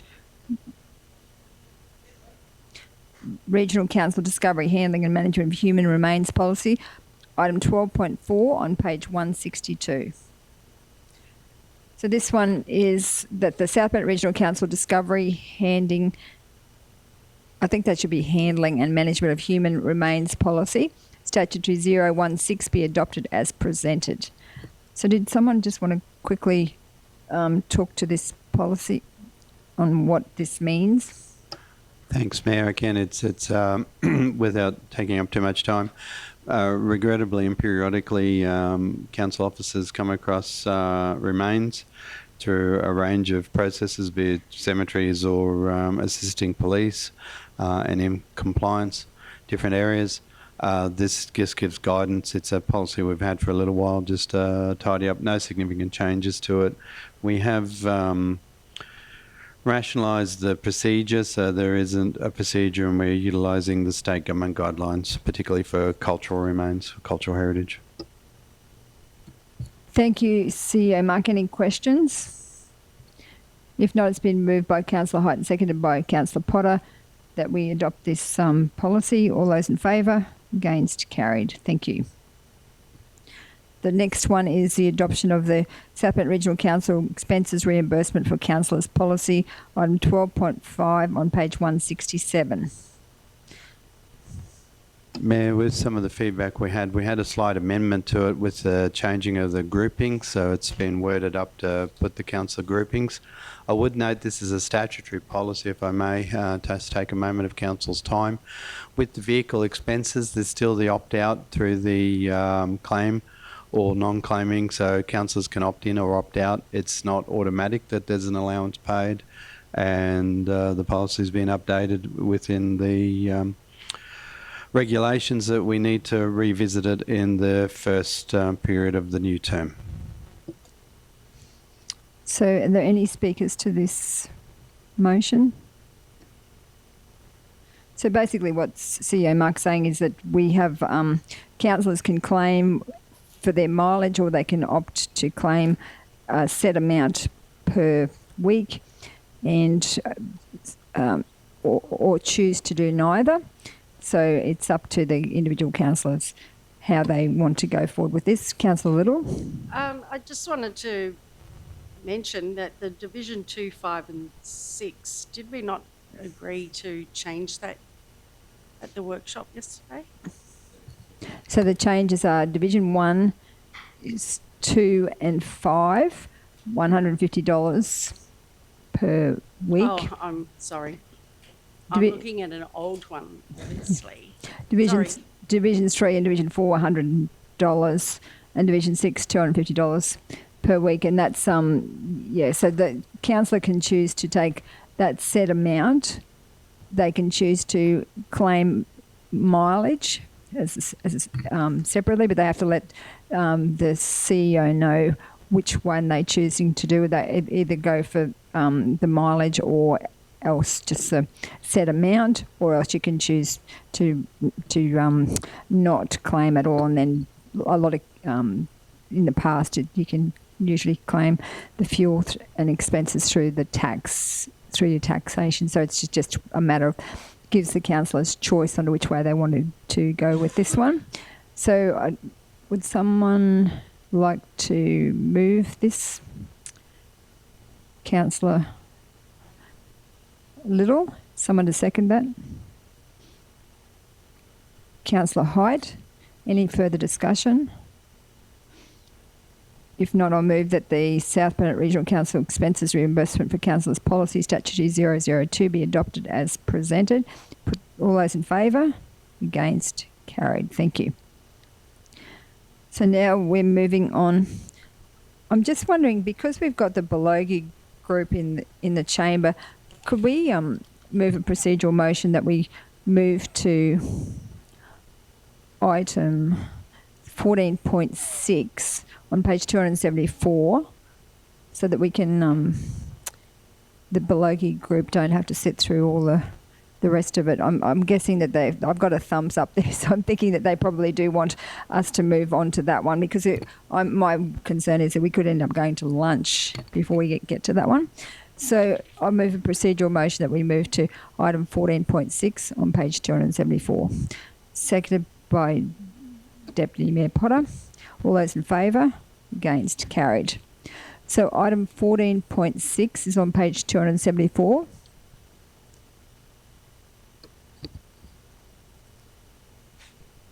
It's easier on the computer, Kathy. You just press the button. So the motion is that South Bennett Regional Council, number one, in accordance with section 2361B2 of the Local Government Regulation 2012, applies to disposal of a valuable non-current asset by way of entering a trustee lease for lot 50 on CP 868342 to the Belogi Community Association Incorporated for a term of 10 years. And number two is that pursuant to section 2571B of the Local Government Act 2009, South Bennett Regional Council delegates to the Chief Executive Officer the power to negotiate, finalise and execute the lease with the Belogi Community Association Incorporated on terms considered satisfactory to Council. Someone to move that? Councillor Height. Someone to second that? Councillor Dineen. Speakers, Councillor Height. Yes, I'd just like to congratulate the Belogi community. Council can't do everything. The way I think a region works best is when community and council work well together, and that council can facilitate it. Really pleased with the work you've done in getting your community association going, and you've got lots of exciting plans, and I look forward to working with you and bringing these all to fruition, and congratulate you. So I'm fully supportive of this motion. Thank you. And I'd just like to say it's wonderful to have the Belogi community in the gallery. It's fantastic, and I know that you've been here almost since the start of the meeting. So thank you for putting up with all of the going through so many probably things that are not relevant to you, but hopefully you've got some insight into how council operates. But thank you. It's really great to see such fantastic community spirit, as Councillor Hyde has said, and I know that you're going to do amazing things out there at Belogi. So thank you very much for what you do and what I know you're going to do into the future. Any other speakers? Councillor Potter. Yeah, thank you, Madam Mayor. Just concerned with the 10 years, is that enough with regards to grant applications? I know there are some grant applications that you've got to have a longer term lease on the actual property to apply for some of the grants for buildings. So I'm just concerned that the 10 years, or is that something that a letter from council would help negate? We would be happy to support in correspondence. The reason the 10 years comes up, and it's been questioned before, once you start to go over 10 years in any of these, you end up in a development assessment process. That takes a considerable large amount of time. So 10 years is hit it with golf clubs and different ones over the years. But yeah, you'll end up in we can move much more freely and easily up to the 10-year mark. But once you go over the 10-year mark, it kicks in a different legislative or compliance process. So, Councillor Potter, are you happy with that response? Any other questions, concerns? Okay, so if not, it's been moved by Councillor Height, seconded by Councillor Dineen, that we lease that the Belogi Community Association we have a 10-year lease with them. There's I won't read it all again, but are you ready to vote? All those in favour? Against? Carried. So thank you. And so you're free to go, or you can stay and listen to the riveting debate that we are going to. No. You're welcome. So thank you for coming.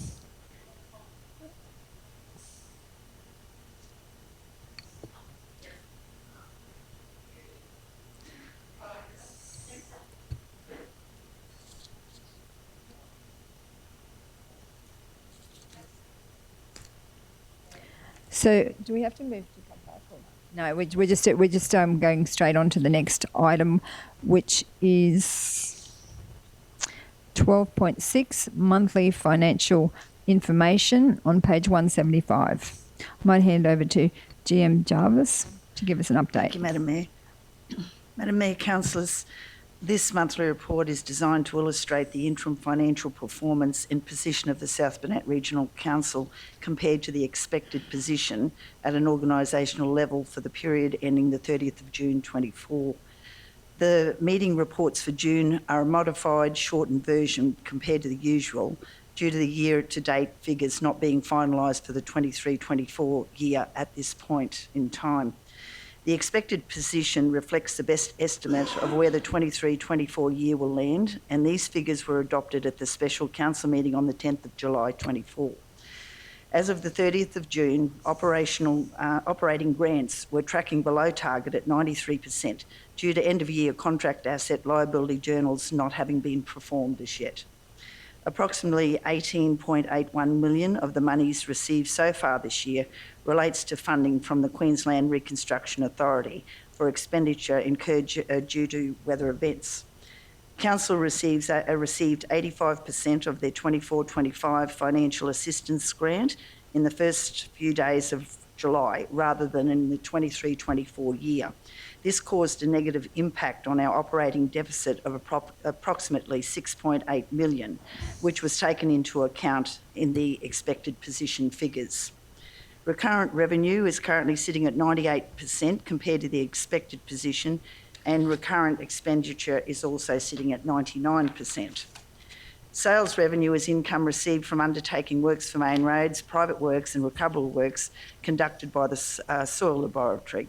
As of the 30th of June, sales revenue is tracking below target at 89%, with claims of approximately $863,000 in progress and will be accrued back in June as part of the end of financial year adjustments. Other income is sundry income derived from all other sources and is tracking below target at 91% due to the scrap steel being picked up in the last few months of 23-24 year, and will have the income accrued back as invoice payments wasn't received prior to the 30th of June.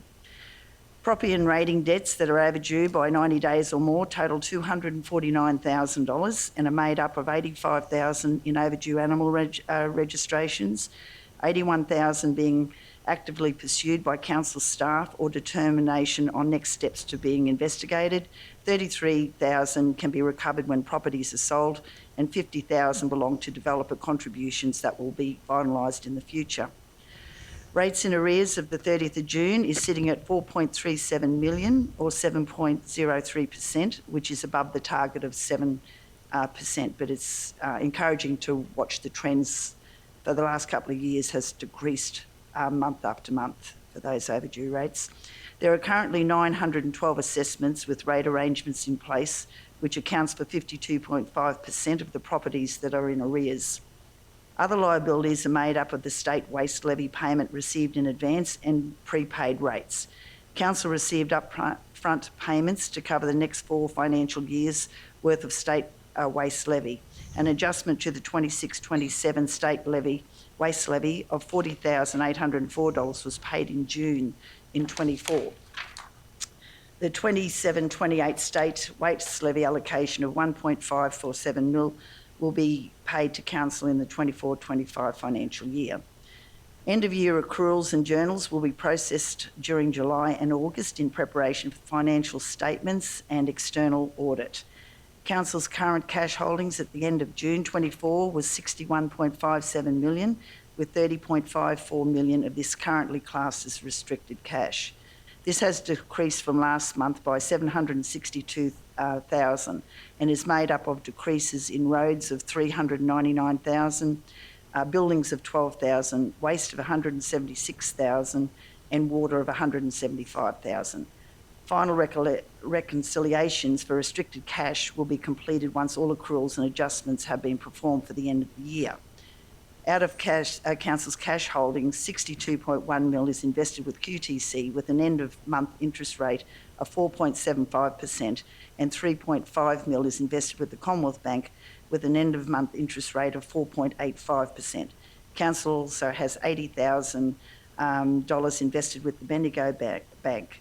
Council's minimum 3-month operating liquidity is $20.076 million, and all ratios at the end of June were in their respective targets. The total capital amended budget expected position is 35.4 million.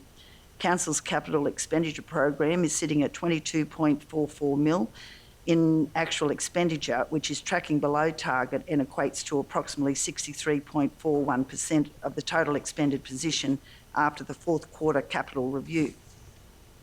When taking into account the committed costs of 12.04 million, the total expended amount is 34.48 million, which represents approximately 97.42% of the expected position, which is excellent. Works for Queensland Round 4. The Works for Queensland Round 4 has a total budget of 5.63 million, with a grant period spanning from July 21 to June 24. Council has received a total of 90% of the grant funding, being 2.8 million during July 21 and 2.25 million during January 24, with these funds being posted as contract liabilities in the balance sheet until funds have been used. To date, Council has spent approximately 4.6 million over the life of the Works for Queensland 4 and funding with 3.19 million of this on eligible projects in this financial year. The Works for Queensland 4 program was due to end on the 30th of June 24. However, an extension for the Mount Warulin Reservoir project has been approved. The budget for 24-25 was adopted at a special meeting on the 10th of July 24, and I appreciate the efforts of all councillors and staff in bringing that budget for adoption. And that concludes the summary of the monthly financial report, including capital works and Works for Queensland, Madam Mayor. Thank you. Thank you, GM Jarvis, on that very comprehensive report. I know that we were disappointed to get that FAGS money after the 30th of June, which changed the figures. But anyway, you've done really well, and I also wanted to commend you for the the work that you did prior to the budget. I know that staff worked on Sunday, which was very commendable. So thank you.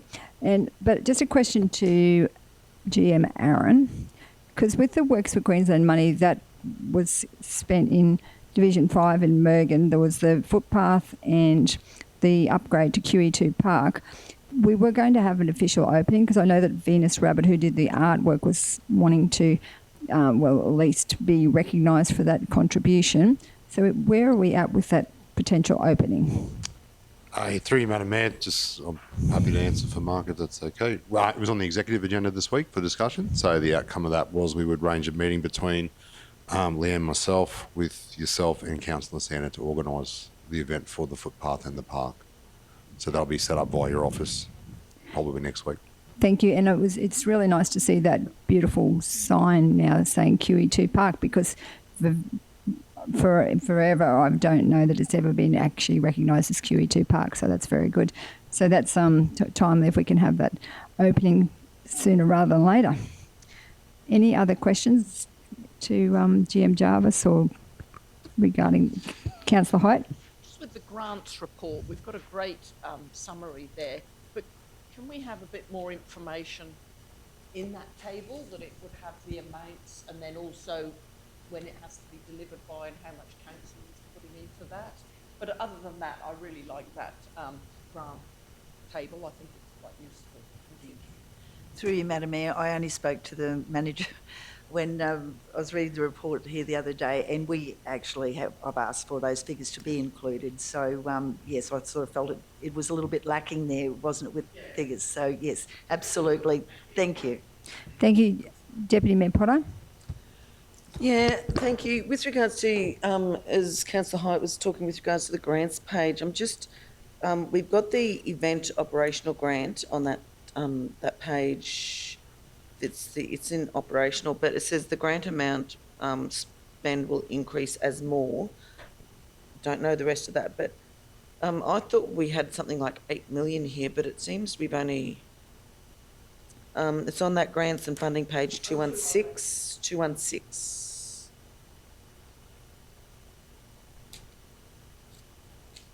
And I'm just concerned that we've got extra money there that we haven't actually used. So I would just like to, I'll probably take that as a question on notice through you, CEO.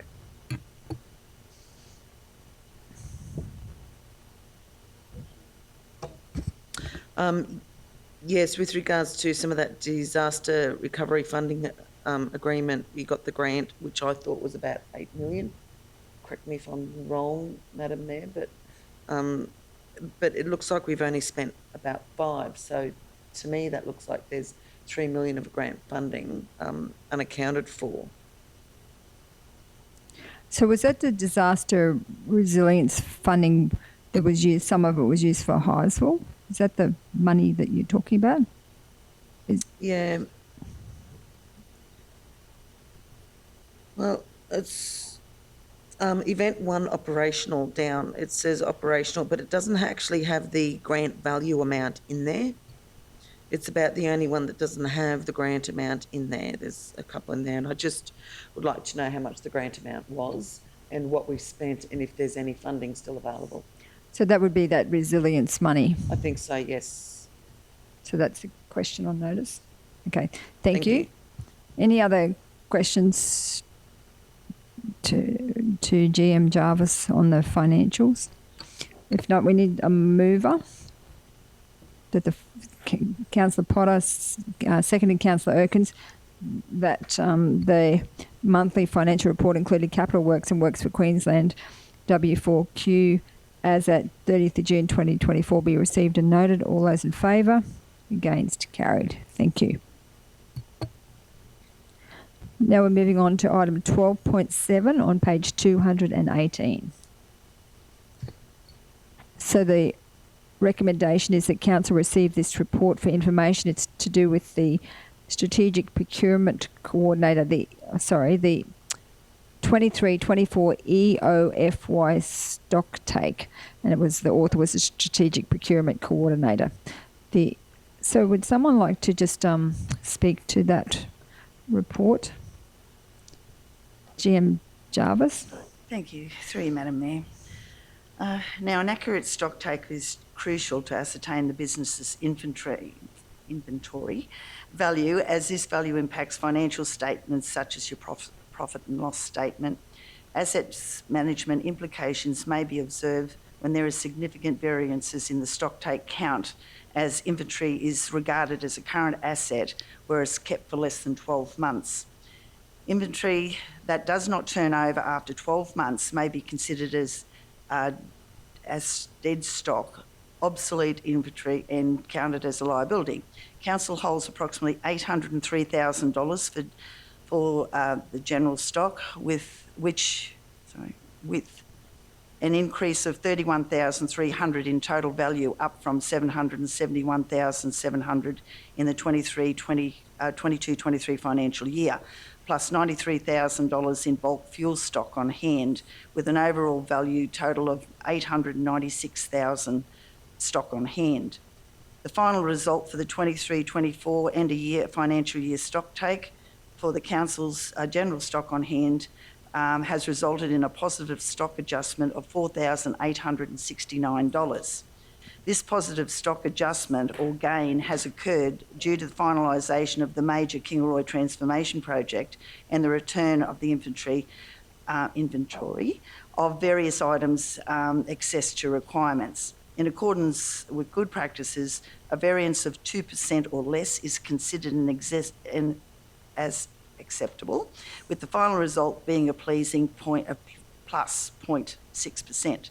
The final result for Council's bulk fuel stock on hand has resulted in a pleasing negative stock adjustment or loss of $2,778 or 2.98%, with an accepted average for evaporation of a rate up to 10%. So I'd just like to extend my thanks to Louise Reedy and her team for this excellent result. Thank you. Someone to move this report be received? Councillor Height. Someone to second? Councillor Sander. Any questions to GM Jarvis? Everyone happy with the report? We'll put that to the vote. All those in favour? Against? Carried. Thank you. Now we're moving on to, and Councillor Sander has to step out for this one on item 13.1, on page 220. And the officer's recommendation is that Council endorse and shortlist 3 projects from the below list for submission under the 24-28 Local Government Grants and Subsidies Program, LGGSP funding opportunity. The estimated total project cost for each of these three projects and council's required financial contribution of 40% are also listed below. So there's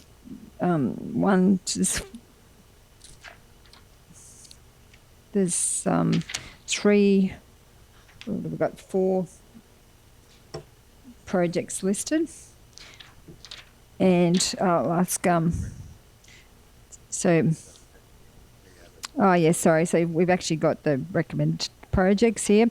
Infrastructure project, Badooma Bunkhouse roof renewal, valued at $150,000 with council's contribution of $60,000, and the contribution we're asking for in the grant is $90,000. Number 2, planning project, detailed design, Kingaroy trunk infrastructure, water and wastewater. We're asking for $174,000 from the contribution, $116,000 from council, and $290,000 is the total project cost. And number 3, infrastructure project, Kingaroy North sewer main, River Road to North, water and wastewater, $765,460.80 is the contribution from the grant. SBRC to contribute $510,307.20, and the total project is $1.275,768,000. So that, would someone like to move that? Councillor Erkins? No, I just wanted to ask. Oh, okay, you want to ask a question? Someone to move that so we can discuss it? Councillor Deneen, someone to second that? Councillor Little? Councillor Erkins? Through you, Madam Mayor, I'm just concerned. So the contributions that are there from council, have we budgeted those contributions, or how does that affect our finances? Well, if you look in the report, it says that we would need to do a second quarter budget review if we got the money. So would that mean that we're going to, so departments that we've already asked to cut costs, are we going to be asking them to cut costs again to get that money? So I'll just ask GM Meehan to comment. Yeah. Through you, Madam Mayor, so just my understanding is so Water and Sewage has a long-term program, so in the order of, $100 million or, excessive program, which is your long-term financial plan. For us, what we would be doing is we would work with Kerry and her team to bring money forward from the reserves for those business units, which would then delay those works in later years, or we would adjust the outer years because you've got funding brought forward. So would we have that money already in those? Yeah, we've already got that much money. My understanding is our reserves would well exceed that. Okay. Yep. Yeah, thank you. So this would be it. Sorry, just so to clarify, the idea of this would be to get more external funding and bring those works forward, which would mean that council wouldn't fund, the reservoir out of its own costs in the long-term plan. Any other questions? Is everyone happy with the projects listed? Okay, so it's been moved by Councillor Deneen, seconded by Councillor Little. Put it to the vote. All those in favour? Against? Carried. Thank you.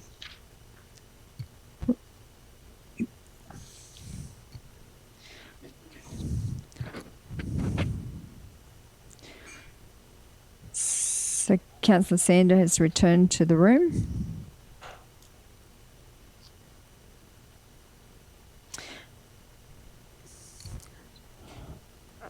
So we've got another resolution that we would like to have put forward because it's been brought to our attention that we need to have a funding application in between these before the next meeting.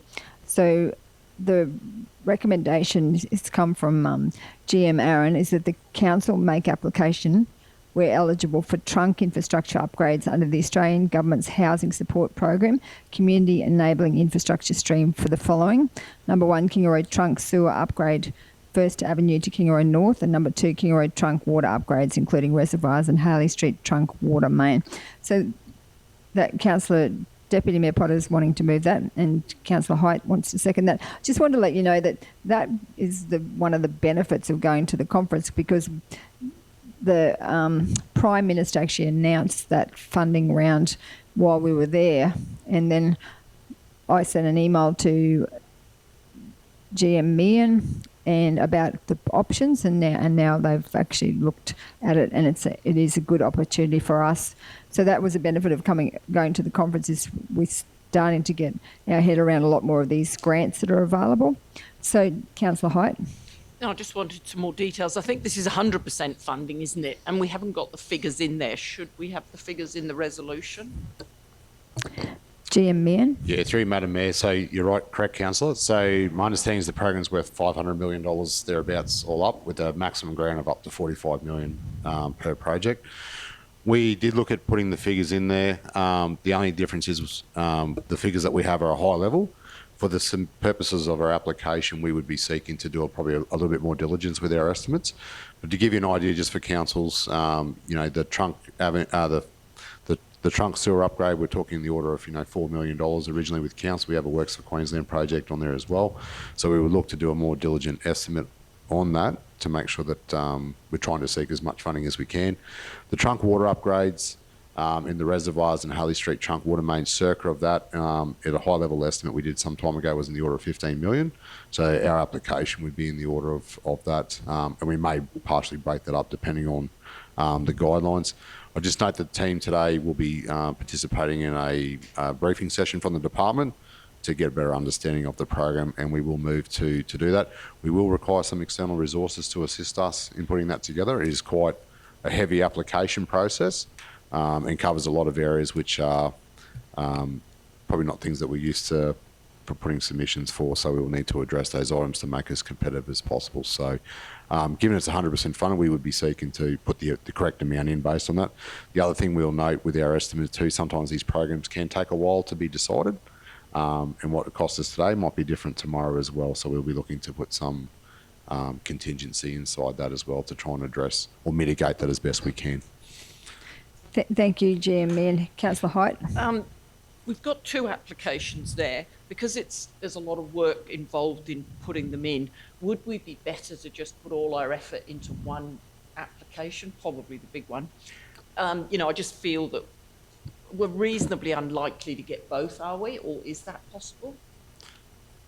Through you, Madam Mayor, I would actually recommend, from what I can see in the guidelines, submitting them all and see what you... I think if someone wants to give you a value of money, then they'll give it to you.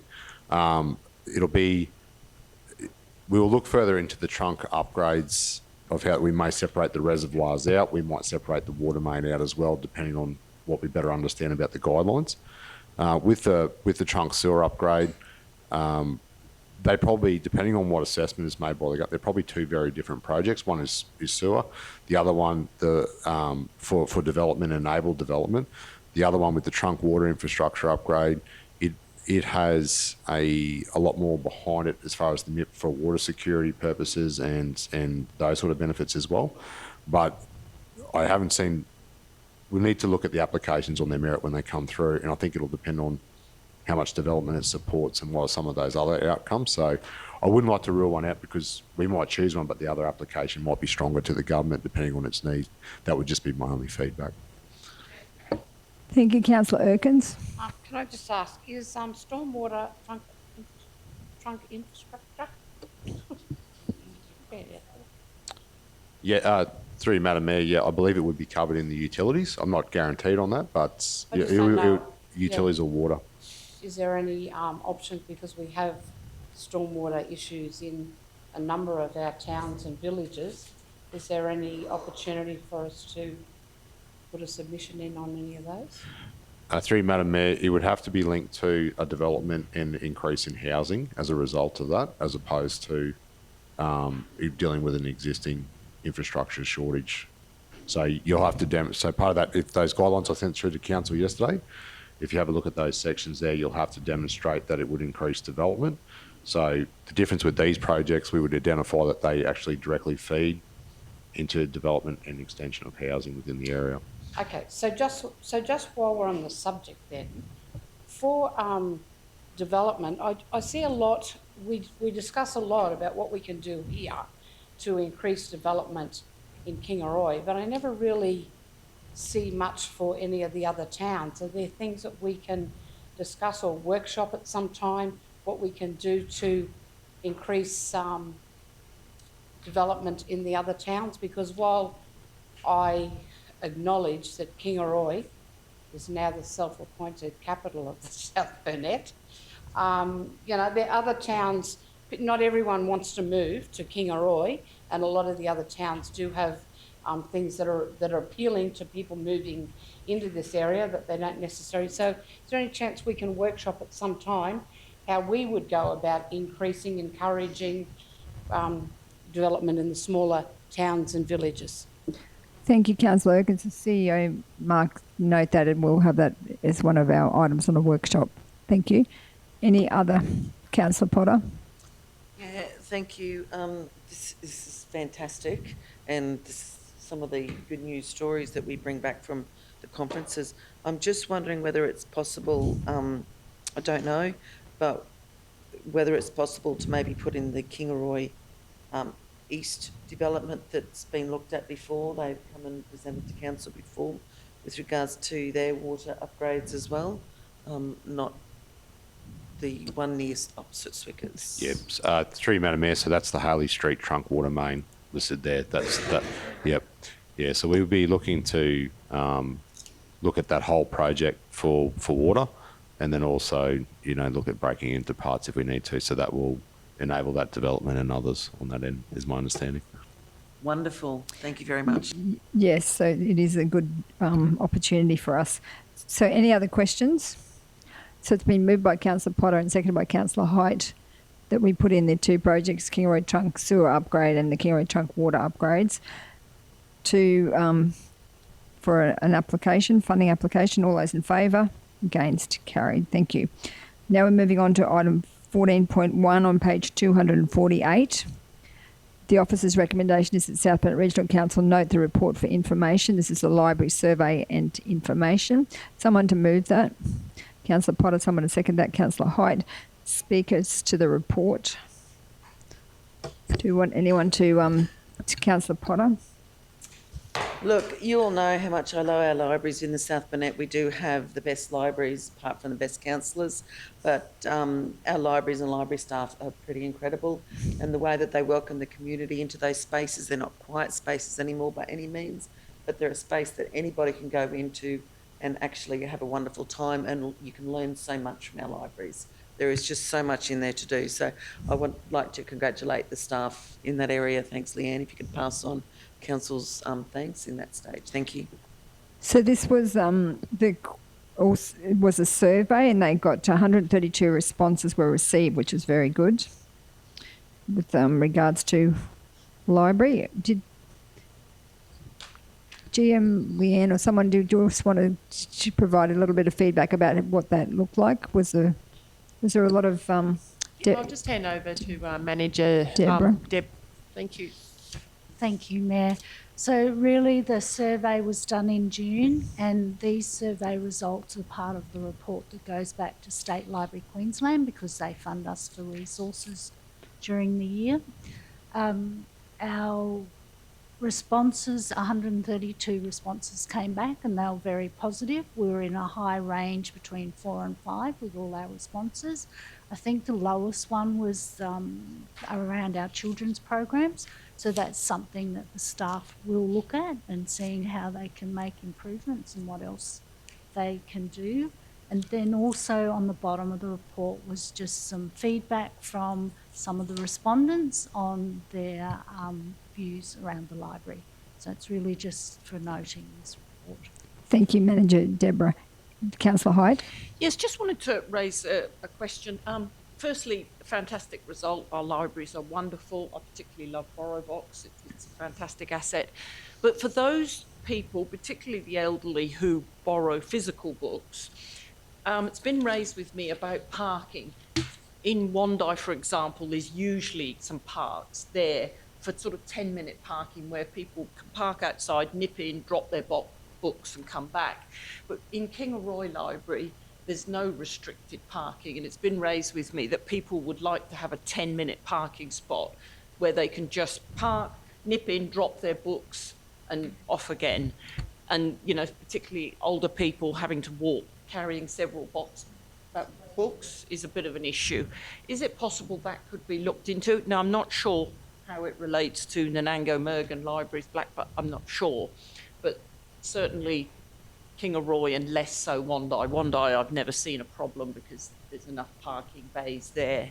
Is that an option, please? I've had exactly the same feedback, and I have sent it through before, that we need to look at the 10-minute drop-off. GM Meehan. Yeah, through Madam Mayor. So yes, you're right. Yourself and Councillor Potter have raised that. That's on our list of your requests for our discussion this afternoon. We've got a concept plan to possibly increase elderly people parking in the vicinity of the library, and we want to work through those options. That sounds good. Any other questions? If not, it's been moved by Councillor Potter and seconded by Councillor Height. The report be received. All those in favour? Against? Carried. Thank you. Moving on to item 14.2 on page 251, and the officer's recommendation, it's to do with Arts, Culture and Heritage Advisory Committee nominations for committee representatives. The South Bennett Regional Council appoint the following individuals who have submitted a nomination as members to the Arts, Culture and Heritage Advisory Committee as per the Arts, Culture and Heritage Advisory Committee policy. South Bennett Musical Comedy Society, Craig Rieger. South Bennett Community Orchestra, Andrew Madden. Kingaroy Heritage Museum, Pam Kerr. South Bennett Arts Incorporated, Robin Dower. Wandoi Regional Art Gallery, Elaine Medill. Community Representative, Tanita Penny. Community Representative, Rob Fitzherbert. And I believe, Councillor Potter, you want to add David Daniel. It's already there. I'm reading from my notes. Yep. Community Representative David Daniel from Blackbutt. So someone move that, Councillor Potter. Someone to second that, Councillor Janine. Any discussions? Councillor Potter? Look, I'd just like to say thank you for all of these people. We've got some people that have reapplied again, but also with regards to Robin Dower, she actually also represents Visit South Bennett as well, because she's their arts portfolio holder through VSB. So maybe we should write VSB in there as well with regards to Robin Dower, because I do believe what she brings to the group is not only from herself as an artist and South Bennett Arts, it's also through VSB, Visit South Bennett as well. That's VSB, yeah, to Visit South Bennett. And I think it's really important to have that tourism aspect as well on the committee. Thank you, Councillor Erkins.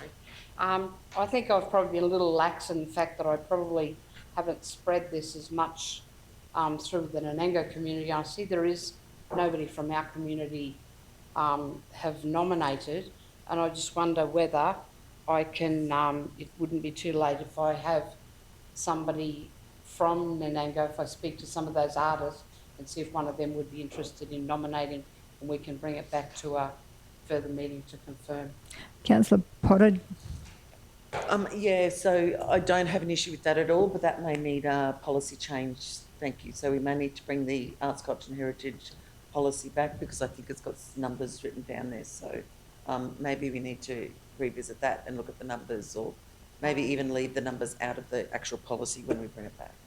Thank you. Yeah, maybe leave the numbers out, because some start very keen and drop off during the term, so it'd be nice to have. But it would be good to have a representation from across the region if possible.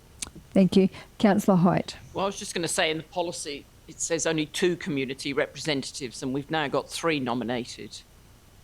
But the policy said only 2 community representatives and a maximum of 6 from service providers, agencies or organisations. So we've now got too many. So, Councillor Potter? So we could actually probably put Blackbutt Art Gallery beside David Daniels, because that's sort of the area that he's from, and he still has work in the Blackbutt Art Gallery.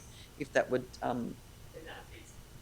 then that fits into the 6 and 2, which is the issue we have with the policy, because the policy says 6 and then 2. So maybe if we put, if we change that one. Councillor Erkins. I do believe that we actually encourage, those people weren't nominated by the organisations, they actually nominated themselves. So although they put down that they're representing an organisation, they weren't nominated by their organisations. So, but I would be very keen, as I said, if we could look at that policy to add a representative from the Nanango area. Thank you, Councillor Hyde. No. Councillor Potter? Okay, well, we're ready to vote. So it's been moved by Councillor Potter, seconded by Councillor Janine. Can I just clarify? Is there room there then to be able to, can that be added? Can that be added into that motion? We have to, I think we have to change the policy. We have to bring the policy back, is that correct? To get someone from Nanango? Or can that then be added to that motion that we bring the policy back to change it? Oh, okay, so you want the wording as per the Arts, Culture and Heritage Advisory Committee policy, and we review the policy? Yeah. Well, otherwise we go from here and we're really nowhere further. And we review the policy. We can do that. We can make those changes. At our Do you next want meeting to and bring it be back. specific, CEO Mark, about that to look at the number of representatives? Do you want to be specific or?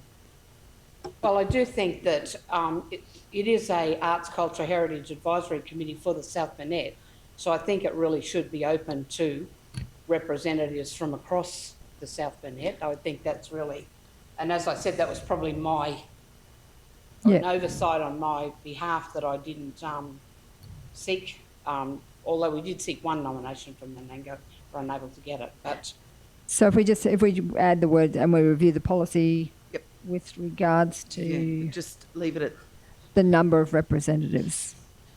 just review the policy, I'm thinking, because with regards to, sorry. Just to review the Madam, policy? Yeah, I'm Okay. happy with that because there's sections in that policy that really, in that whole numbers bit that we probably need to look at because Councillor Erkins made a really good point there before with regards to service providers and agencies and organisations and it's not really about the provider and organisation, it's actually about the person and what they bring to the table. So it's really not even about the organisation they represent. It's actually about them and what they bring to the table. So that whole section of membership maybe needs to be looked at. Councillor Hyde? So I'm a bit confused because we reviewed this in May. Are we going to approve this now and then review it and then bring it back, or are we reviewing it again? Well, just ask CEO Mark about the wording. Yeah, Councillor's right. We did review it in May, and Councillor's direction at that point was a spread across the region and various organisations, which the two councillors were involved. These were the number of applications we received. The Black Butt one was a later application. So to answer, I've got a couple of notes here, but to answer Councillor Erkin's question, yes, you can. If someone's interested, always happy to take an application and interest. If we have to go back and review, the term of the previous committee is now concluded, so I would be reluctant not to appoint these good people to keep it ticking over while the committee and council decides on what the future makeup of the membership would be. So do we want the word and we review the policy at the end of this, or do we want to wait and see how Councillor Erkins goes and then put change the policy then, or how do we want to progress with this? Can we just change that number from 6 to 8? It's only a little change. So this motion was just specifically about the nominations for the committee. It wasn't about the policy, but just CEO Mark, we need your guidance here. Yeah, I'd probably be harsh and just say leave it alone and let this lot get their feet under the table and then come back with some recommendations on the policy. If we are going to review the policy, it could be the first job for the committee is just have a look at its own membership and recommend up. So, Councillor Erkins, are you happy with that? Well, I'm happy to get it going, but I am most concerned that I really would like to get a representative in. So long as that can happen, I'm happy with that. Councillor Potter? Thank you, Madam Mayor. So maybe that's our first job as the Arts, Culture and Heritage Committee would be to actually bring that policy back to the first committee meeting and look at that policy. Right. So that would be first on our list through you, Leanne, and Manager Deb with regards to the Arts, Culture and Heritage Advisory Committee. That would be one of their first jobs. Thank you. Councillor Erkins, are you happy now? Very happy. We take the wording out, yes. As long as we've got Councillor Erkins happy, we're happy to vote. Okay, so it's been moved by Councillor Potter, seconded by Councillor Deneen. All those in favour? Against? Carried. Thank you. Mayor, we've got if we could just knock over 14.3, and we've got our guests are here. There was some discussion with the Kingaroy Christmas Carnival that some questions about clarification of information. So we've put, Helen, if you roll up to the Kingaroy Christmas Carnival, we're making a suggestion. It's this one, that the matter lay on the table pending further investigation. We'll bring the report back. Okay, and so then we can knock that one over just before lunch. Okay, so I'll move that the matter lay on the table. That's item 14.3, seconded by Councillor Erkins. All those in favour? Against? Carried. Thank you. Okay, adjourn for lunch. So would someone like to move that we adjourn for lunch? Because we have a service, 42 years of service to present to Michael Wall. So someone move that we adjourn for lunch. Councillor Sander, seconded Councillor Deneen. All those in favour? Against? Carried. Thank you.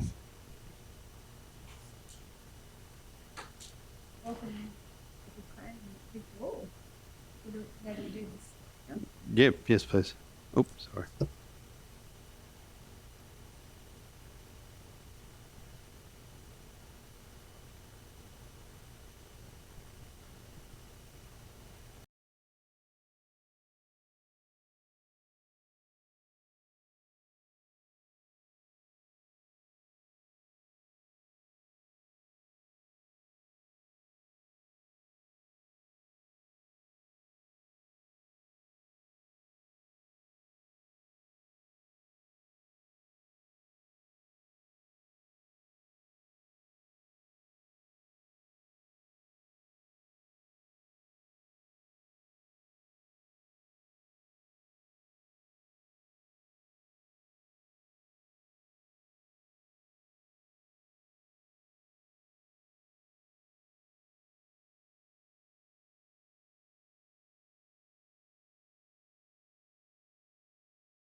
So we need someone to move that the meeting resume. Councillor Height, seconded Councillor Potter. All those in favour? Against? Carried.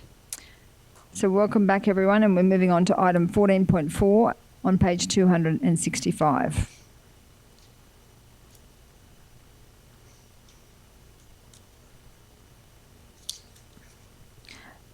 This one is the trustee lease Wandai District Cricket Club Incorporated.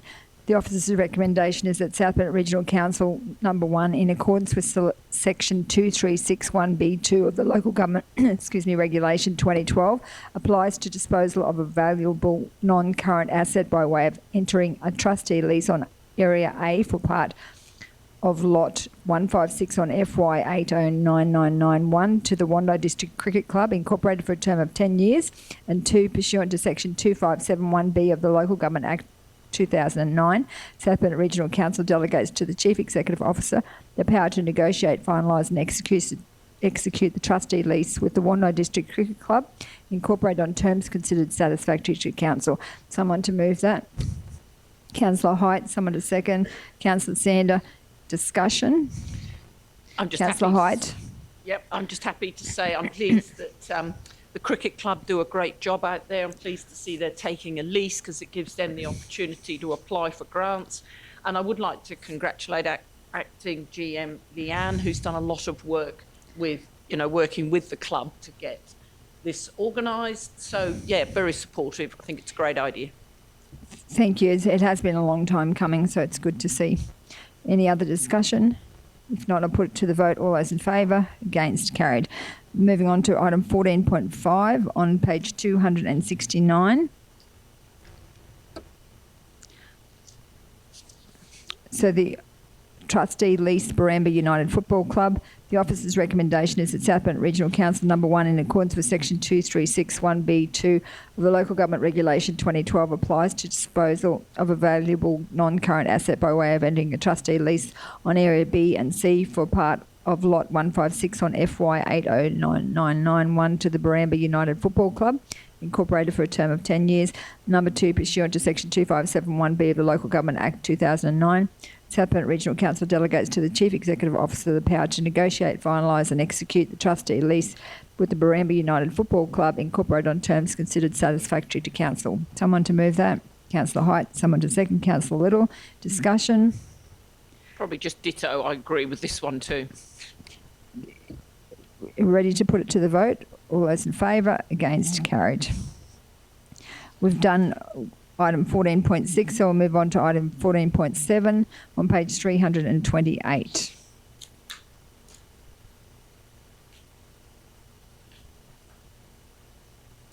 So this one is the trustee lease Wandai Country Club Incorporated. The officer's recommendation is that South Bennett Regional Council number 1, in accordance with section 2361B2 of the Local Government Regulation 2012, applies to disposal of a valuable non-current asset by way of entering a trustee lease for Lot 224 on FY 2135 to the Wandai Country Club Incorporated for a term of 10 years. Number 2, pursuant to section 2571B of the Local Government Act 2009, South Bennett Regional Council delegates to the Chief Executive Officer the power to negotiate, finalise and execute the trustee lease with the Wandai Country Club Incorporated on terms considered satisfactory to Council. Someone to move that? Councillor Height, second. Councillor Deneen. Any discussion? I was just going to make a comment. Councillor Height. Well, ditto, but also that they have occupied this area for 75 years. So, and they've managed it very well over that time. And now they're hoping to have secure tenure. Well, I think they've had pretty secure tenure, but anyway. Moving forward, all good. Oh, that's very good to know. So, ready to put it to the vote? All those in favour? Against? Carried. Thank you. The next one is item 14.8 on page 333. The renewal of sublease South Bennett Gem and Fossican Club Incorporated. The officer's recommendation is that South Bennett Regional Council, in accordance with section 2361B2 of the Local Government Regulation 2012, applies to the disposal of a valuable non-current asset by way of entering a sublease for part of Lot 18 on SP 276640, being the Wando Railway Station building to the South Burnett Gem and Fossican Club Incorporated for a term of 5 years.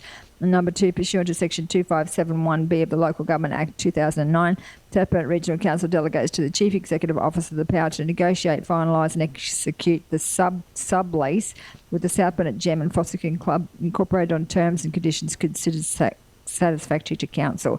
Someone to move that? Councillor Height. Someone to second that? Councillor Little. Discussion? Councillor Height. Just in the summary that there was the error with the address. Has that been addressed? Address the address? Not in the printed agendas and things. We'll go back and tidy it up, but it doesn't affect the recommendation or the motion. Okay. Yep. But yeah, it will be, Councillor. Thank you. Thank you. Ready to vote? All those in favour? Against? Carried. The next item is on page 337. It is 14.9. The lease for Rural and Community Committee Incorporated. The officer's recommendation is that South Burnett Regional Council Number 1, in accordance with Section 2361B2 of the Local Government Regulation 2012, applies to disposal of a valuable non-current asset by way of entering a lease for Lot 2225 on RP 37052, being the Rural and Tennis Courts, to the Rural and Community Committee Incorporated for a term of 10 years. Number 2, pursuant to Section 2571B of the Local Government Act 2009, South Burnett Regional Council delegates to the Chief Executive Officer the power to negotiate, finalise and execute the lease with the Rural and Community Committee Incorporated on terms considered satisfactory to Council. Someone to move that? Councillor Height. Someone to second that? Councillor Sander. Councillor Erkins. Through you, Madam Mayor, I just wondered, my concern is that is it a 10-year lease we're giving them? And it's during my term that I've been here that it had actually been handed back because they weren't doing anything. So when we give out these leases, do they have a certain time to actually do something? If they don't do anything and it continues to fall into disrepair because they can't get the community to get behind them, does that come back to Council? Because there were other options available for that. So I just want to make sure that we're going to follow up that they do something, and if they're not, just going to sit there, that we're not going to just leave it sit there. I'll hand over to Acting GM Leanne. Through you, Mayor, yes, certainly. There's been quite a few conversations now with the community committee down at Warrulan just to talk about those concerns, because the community feel the same. They want to make sure that they're in a position to be actually able to make those improvements to the tennis court. And that's probably where they're at the moment. So they are committed to actually moving forward. They've been working through some funding guidelines just to see what their options are, and also been working through some quotations on what it's going to take to actually fix one court at a time. Yep. So I think the indication that they have with us is that they're very committed to work through and make those improvements. But certainly this could happen, in a few years' time. They don't get the grants, and there's a big risk to the committee and to Council that those improvements aren't occurring and the asset is deteriorating. So we will need to keep working with these community groups. And it's not really just necessarily with that organisation. No, like a lot of these organisations that we're going and giving leases, if volunteers are difficult to get, difficult to keep, people's time is precious. So if they or other ones, do we have in our leases, do we have a condition that if they don't continue to improve or they don't show signs of improving, that we have an option to cancel those leases? That would be negotiated through. So yes, they could come back through Council and seek negotiation with us to terminate their lease arrangement. But what if we wanted to terminate their lease arrangement because nothing was happening? Well, say you had an so forget Wirral, and another organisation have a lease on their property, they're all keen, they can't, for some reason it falls through, they don't get anything done. Another organisation contacts Council and says, hey, we noticed nothing's been done there, we'd like to take over. Is there anything in that first lease that gives council an opportunity to give them notice that, you know, you're not going forward. How about we take that lease back because we've got somebody else? Can we cancel those leases? So it is a good point that Councillor Urquhart has raised. So, acting General Manager. Yes, so through you, Mayor, yes, the group would be in breach of their lease conditions. So Yeah. that's how we would go through and Yeah, negotiate yeah. the As I termination said, I'm of the not particularly lease. about that. I just wondered because we are doing a lot of 10-year leases now, and just if, you know, if they didn't proceed and, you know, not necessarily for any lack of trying on, you know, a small group, but quite often it's difficult to get others to assist, and it would be good to know that there is an option for us to opt out of the lease and pass it on to someone else. Thanks. Thank you, Councillor Urquhart. Councillor Deneen, did you have your light I on? did, but it was only to say what Jane said, because I believe that we should have the option if the people leasing the facility, there are some in mind that where they're not being looked after, and I think we really need to consider what we can do about that. Certainly, through you, Madam Mayor.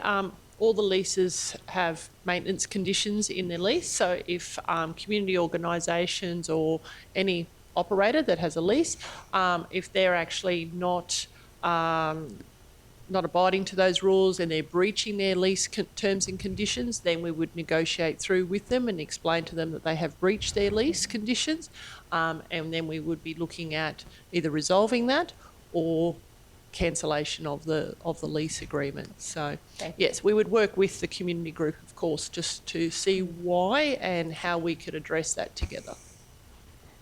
Thanks. So I just wanted to ask a question too. With regards to the termite control, do we make sure that we do that for all of our buildings, regardless of whether we've got a lease or not?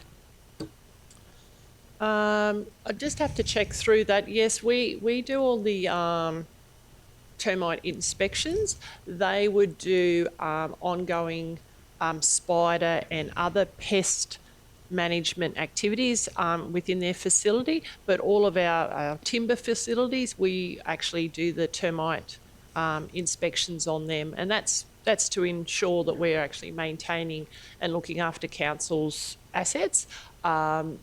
Yes, but I think, yeah, that's the position we're in now, is that we do all of the termite inspections and they just do all the pest control activities. So that's good to know, because I remember back years ago with the Proston Hall, the Hall Committee just, as Councillor Urquhart has suggested, weren't meeting, and the hall ended up getting full of termites, and it ended up being that it was too far gone, and that's why Proston now has the new hall, because that hall, no one realised it was just being eaten by termites. So just good to know that we actually have that now, that we do that regardless. Are we ready to vote? It's been moved by Councillor Height and seconded by Councillor Sander. I'll put it to the vote. All those in favour? Against? Carried. Thank you. So now we're moving on to item 14.10 on page 345.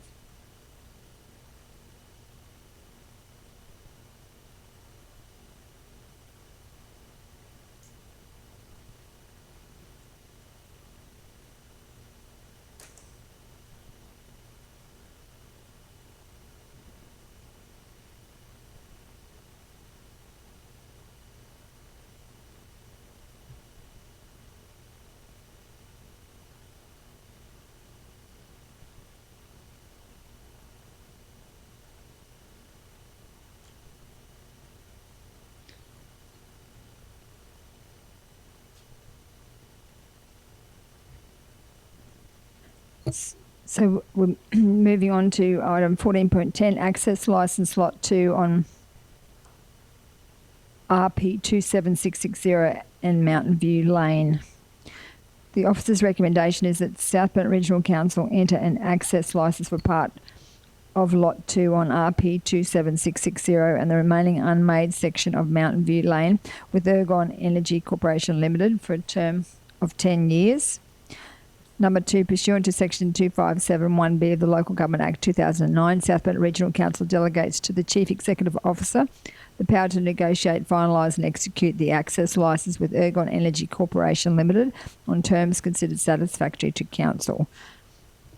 So someone like to move that? Councillor Potter. Someone to second that? Councillor Sander. Councillor Potter. Yeah, thank you, Madam Mayor. I'm just making sure, because I did notice on the plans there were a couple of lots of a couple of properties along Mountain View Lane. I know it's an unused road, but I just need to make sure that we're not going to end up with a landlocked situation. As long as it's open access for the full community, that's what I'm concerned about, landlocked. So Acting GM Leanne. Through you, Madam Mayor, councillors, this is just a request to actually have an access track. So there's a gazetted road reserve there that's currently present. We're not suggesting any change to that road, gazetted road. It's not a form road. They're just asking for consent to build an access track so they can maintain their infrastructure that is down that road. There won't be any access gates. It's just a form track. Councillor Potter, are you happy with that response? Yes, thank you, Madam Mayor. Any other questions? So it's been, sorry, Councillor Sander. It says that it went to a meeting back on the 28th of June 2023. And it's changed by the current landowner. The access track has been removed. So I'm just wondering whether the landowner's got a problem with that, because it's 240 metres they want to redo. And they said that it was changed. The access track had been removed by the current landowner. Acting GM Leanne, do you have a response to Councillor Sanders' question? Through you, Madam Mayor, I'm just seeking clarification from our lease officer as we're talking about this matter. Kathy has been provided with a fair bit of support in negotiating this. She's just indicated that they're not renewing their previous section of the track that they previously had. They're building a new section at the end of the lane. So it's just, to me, that's just a continuation. If they're building a new section from the end of the lane. So, Councillor Sander, are you happy with that response? We don't have more time to get more info on it, do we? Can we leave this item until we get more information? Is there a time line around this lease? No, happy councillors, if you'd like to lay it on the table and we could seek further information, we can. Yeah, because the lane goes through to the rail trail, so happy just to get some further clarification on this and bring it back to a briefing session and then present it to the next council meeting. That's fine. So, do you want to move that lay on the table? Yeah, if we can, just to get more information from the landowner in case it is problematic. So that's moved by Councillor Sanders, seconded by Councillor Height. Put it to the vote. All those in favour? Carried. Thank you. That's just the item lay on the table.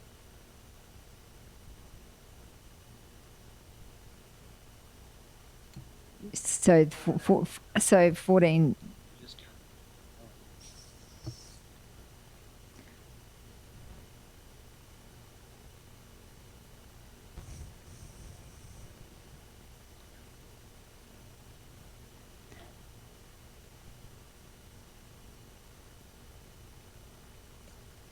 Councillor Holt.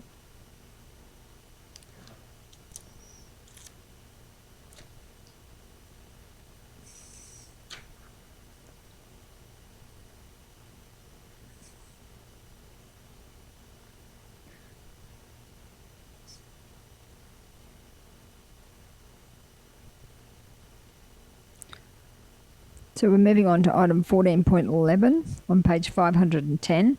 Old pavers from Blackbutt Township redevelopment.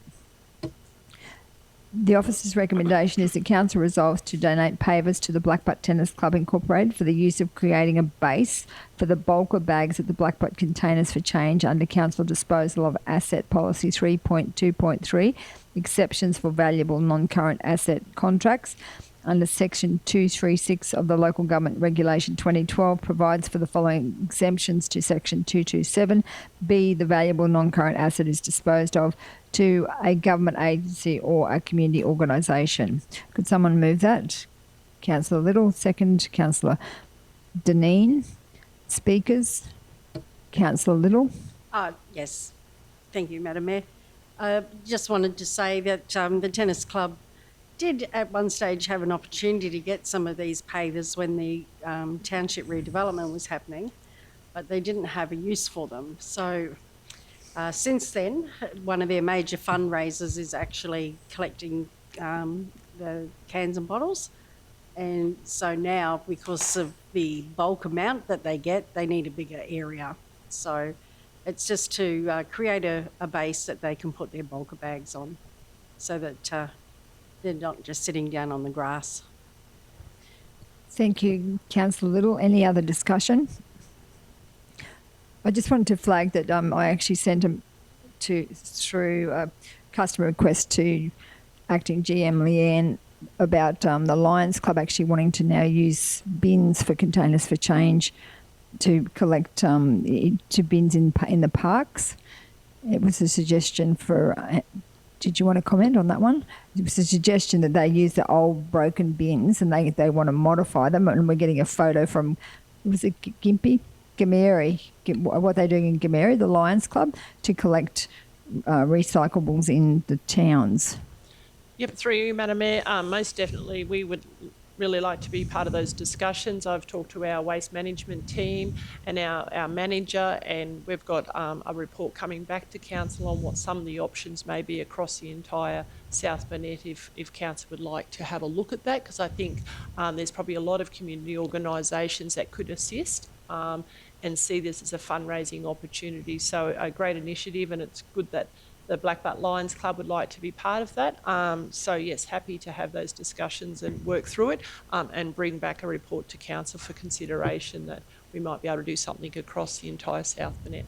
All right, so that's good. So thank you. Any other discussion on this particular recommendation? If not, it's been moved by Councillor Little and seconded by Councillor Deneen. I'll put it to the vote. All those in favour? Against? Carried. Thank you.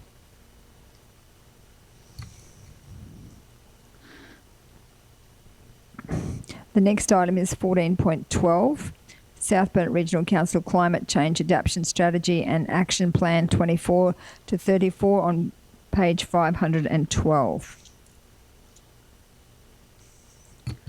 So the officer's recommendation is that South Burnett Regional Council resolve to 1, note the content of this report, and 2, adopt the SBRC Climate Change Adaptation Strategy and Action Plan 24 to 34 to be utilised in guiding future council strategic, budgetary and operational decisions.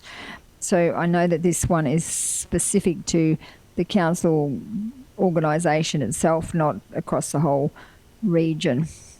So moved by Councillor Erkins. Someone to second that. Councillor Deneen. Any discussion? Everyone happy to vote on this one? All those in favour? Against? Carried. Thank you. The next item is 14.13 on page 548.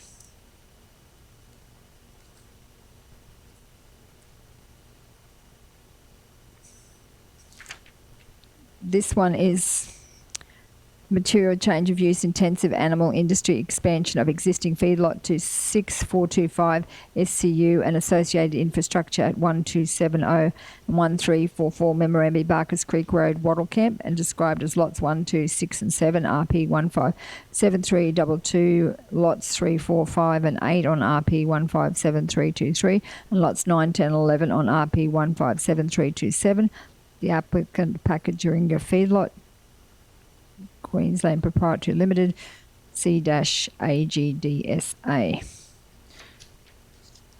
So the officer's recommendation is that council approve the development permit for material change of use for the intensive animal industry expansion of the existing feedlot as read and subject to the following conditions.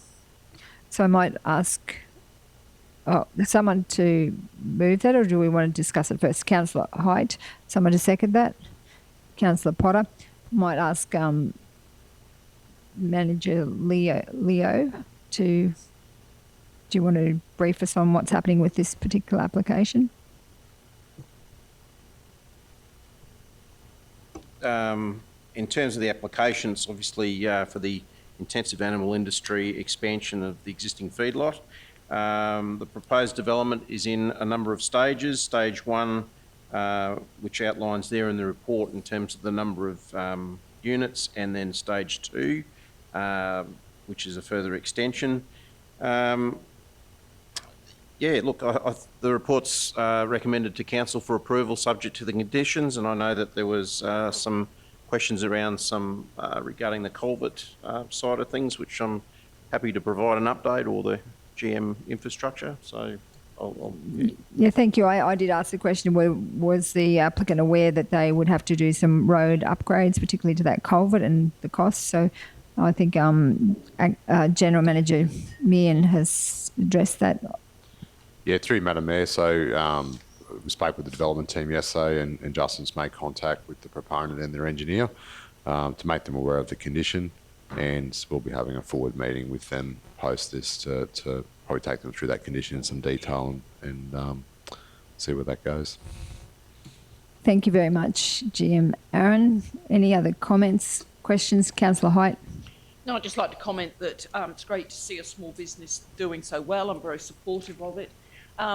In a perfect world, we wish all our businesses were on a main road, not on a local road, because I know that over the years we've spent an awful lot of money upgrading that road, and there is a condition in there for the owner to upgrade the last bit to make it safer, because I know that previously the bus driver was always very unhappy about the bus going on that road, which is very narrow. But yeah, it has been expensive for ratepayers doing that road up, and we've had a number of different TIDS grants and whatever over the years.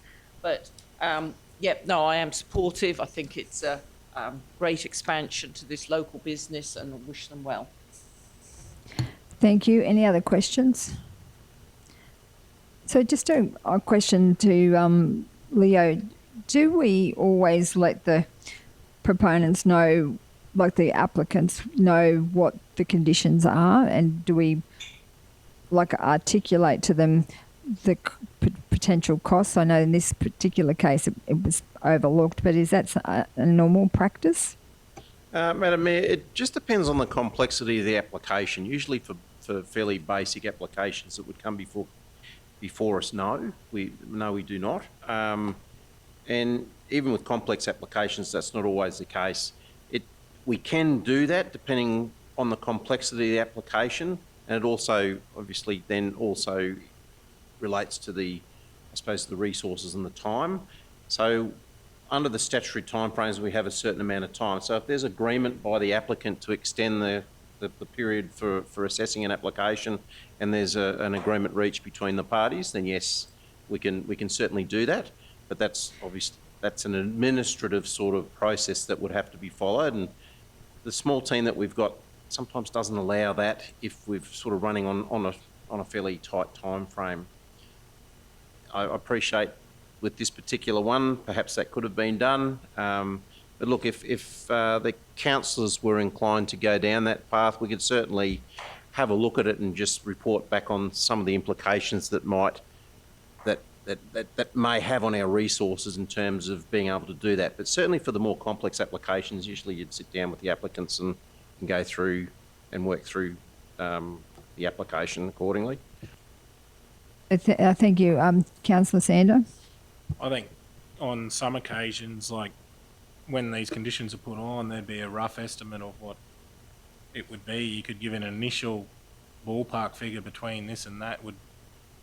In this case, it would have, it could make the difference. Yeah, I think Councillor Erkins. Through you, Madam Mayor. I think one of the things that we have been saying as a council, that we really want to be helping people to achieve things And if it means that, you know, sometimes we've just got to step out and go that little extra mile, I think that's, as a council, I believe I'm speaking on behalf of all of us when I say that is what we're looking for. We're looking to try and encourage people to do things and help them find a way, you know, to get things done rather than be putting, you know, obstacles. We don't want to be putting obstacles or having them find out shocks afterwards. You know, working with them, I believe, is what we want. I think, yes, Councillor Sander and Councillor Urquhart have articulated what my hopes were too, and this chamber we've campaigned on trying to cut red tape and help developers. So we certainly, as Councillor Urquhart said, it'd be nice to know that they weren't surprised at some of these conditions, that we'd actually talked it through and that everyone was on the same page. Yeah, Madam Mayor, I've certainly shared that sentiment with the team, and I think generally we'll certainly work towards that. I appreciate the sentiments about no shocks or no surprises. But look, if there are issues that come up as part of an application where there might be, then we'll certainly endeavour to communicate that with the applicant and obviously brief the councillors accordingly. And look, if we have to ask for an extended period of time to assess an application, we will. Thank you. That's good to know. So are we ready to vote on this particular one? So it's been moved by Councillor Height, seconded by Councillor Danita. Put it to the vote. All those in favour? Against? Carried. Thank you. And thank you for the work. There was, of the 900-page agenda, I think that it took up about a third of the agenda. So thank you for the work that you've put in to make sure that, I'm sure every councillor read every single page diligently. So now we're moving on to item 14.14 on page 737. The officer's recommendation is that council resolve to 1. Receive and note the list of correspondence pending completion of assessment report as of the 30th of June 2024, and the report is on the agenda. So someone to move that. Councillor Little, someone to second that. Councillor Deneen. Any discussion, any questions around the assessment report? Put it to the vote. All those in favour? Against? Carried. Item 14.15, Delegated Authority Reports on page 740. The officer's recommendation is that the Delegated Authority Report for the month of June 2024 be received. Someone to move that. Councillor Potter, someone to second that. Councillor Little, any questions? Put it to the vote. All those in favour? Against? Carried. Thank you. So now we're ready to move into the confidential section. So would someone like to move that we go into closed session? Councillor Height, seconded by Councillor Little. All those in favour? Against? Carried. Thank you.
So we're moving out of the confidential into the open meeting. And the first item is item 17.1 on page 4 of the confidential agenda, potential purchase of Artie Kerr Building, Kingaroy.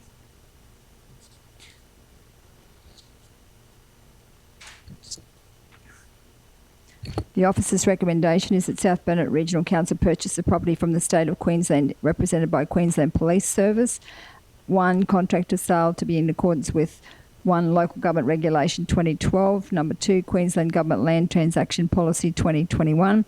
Number 3, SBRC Procurement Policy. Number 4, SBRC Investment Policy. And 2, pursuant to Section 2571B of the Act, the Council resolves to delegate to the CEO the power to enter into contract of sale. Does someone want to move that? Councillor Potter, seconded Councillor Deneen. Discussion? Mayor, if I may, the only change I would make, given the discussion we had, is the power pursuant resolves to delegate the CEO the power to negotiate and enter into a contract. And then we can put that negotiation into it. So we're just going to add after power to the word negotiate and enter. Thank you. Councillor Erkins. Thank you. Through you, Madam Mayor. While I'm not against purchasing the building, what I am against is I feel that we are rushing into it, and I myself would prefer that we held the matter over for, even if we held it over for a special meeting in a fortnight's time, I feel that we have not given it due consideration, and so I will therefore be voting against the motion. Thank you. Thank you, Councillor Erkins. Any other speakers? Councillor Sander. I would only agree on the purchase if it was if there was a way of commercialising some sections of the building so that there was an income and revenue back to the council for the purchase of the building. Thank you. Do we want to add anything to this particular motion around that commercial proposition?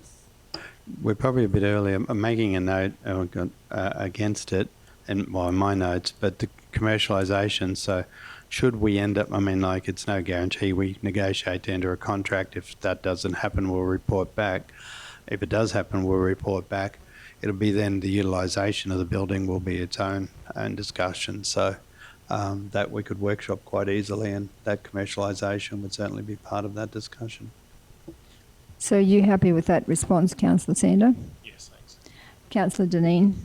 Yes, I believe that this is a great opportunity for council to purchase this building, and it's going to be available for not only a commercial lease, but community groups that are crying out for extra space at the moment in our region. So I'm definitely for it. Any other speakers? Are we ready to vote?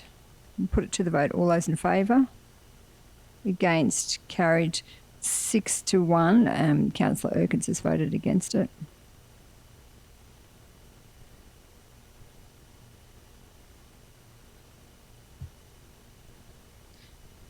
So we're moving on to item 17.2, amendment to licence United Christian Broadcasters Australia Limited on page 15 of the confidential agenda. The recommendation is that South Burnett Regional Council, in accordance with section 2361B1B2 of the Local Government Regulation 2012, applies to dispose of the valuable non-current asset by way of entering a deed of licence to occupy for part of Lot 21 on BO130 to the United Christian Broadcasters Limited for a term of 5 years. And number 2, pursuant to section 2571B of the Local Government Act 2009, South Burnett Regional Council delegates to the Chief Executive Officer the power to negotiate, finalise and execute the deed of licence to occupy to United Christian Broadcasters Limited on terms reasonably considered satisfactory to Council. Someone to move that? Councillor Height, seconded Councillor Little. Are we ready to vote? All those in favour? Against? Carried. Thank you.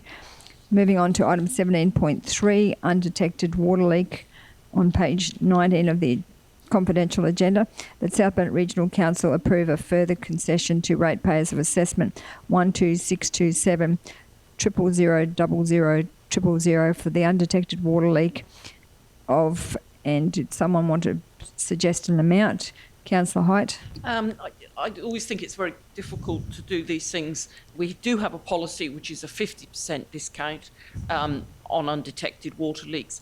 In this particular occasion, it is a very large amount, and the water main was actually 800 millimetres under 0.8 of a metre underneath the ground. So the water was not easily detected.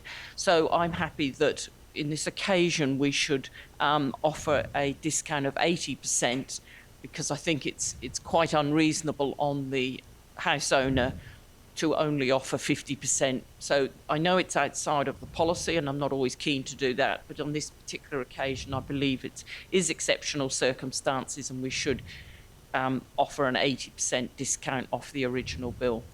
Thank you, Councillor Height. Someone to second that? Councillor Little, any further discussion? Yes, Mayor, it would be, so just for the clarification of the wording, it's not 80% of the amount remaining, it's 80% of the original count. And then we'll need just to delete the second part. Thanks, Helen.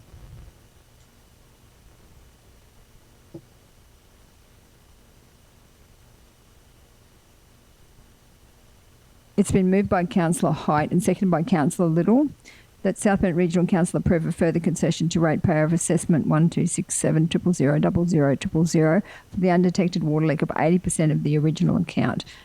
Are we ready to vote? All those in favour? Against? Carried. Thank you. The next one is application to waive legal fees on assessment 12345 31500 000 on item 17.4 on page 27 of the confidential agenda. So the recommendation is that South Bend Regional Council agree to waive $1,292.33 on assessment 12349 31500 000, which is made up of $1,172.18 in legal fees and $120.15 in interest. Someone to move that? Councillor Potter, seconded Councillor Dineen. Any discussion? If not, I'll put it to the vote. All those in favour? Against? Carried. Thank you. The next one is the officer's recommendation. It's item 17.5 on page 29 of the confidential agenda. The officer's recommendation is that the matter be lifted from the table. So I'll put that to someone to move that. Councillor Little, seconded Councillor Sander. All those in favour? Against? Carried. The next item is that South Bend Regional Council implement a new menu-based phone answering system to allow customers to be transferred to an officer in the requested customer service centre. 2, to implement call recording on the existing phone system and develop policy position. And 3, engage with entities that have provided quotes to fully evaluate and appoint external out-of-hours phone call service providers and develop a performance management regime to ensure a high level of service is provided. And 4, workplace health and safety engage external service provider for app-based lone worker monitoring. I'd like to move that one. Seconded Councillor Sander. I'd like to move that because I've been, it was one of my, one of the items on my campaign in one of my 5-point plan was to try and get depots back in towns and get locals back in the local communities. And this one here is about being able to ring up a local office and get a local person. So that was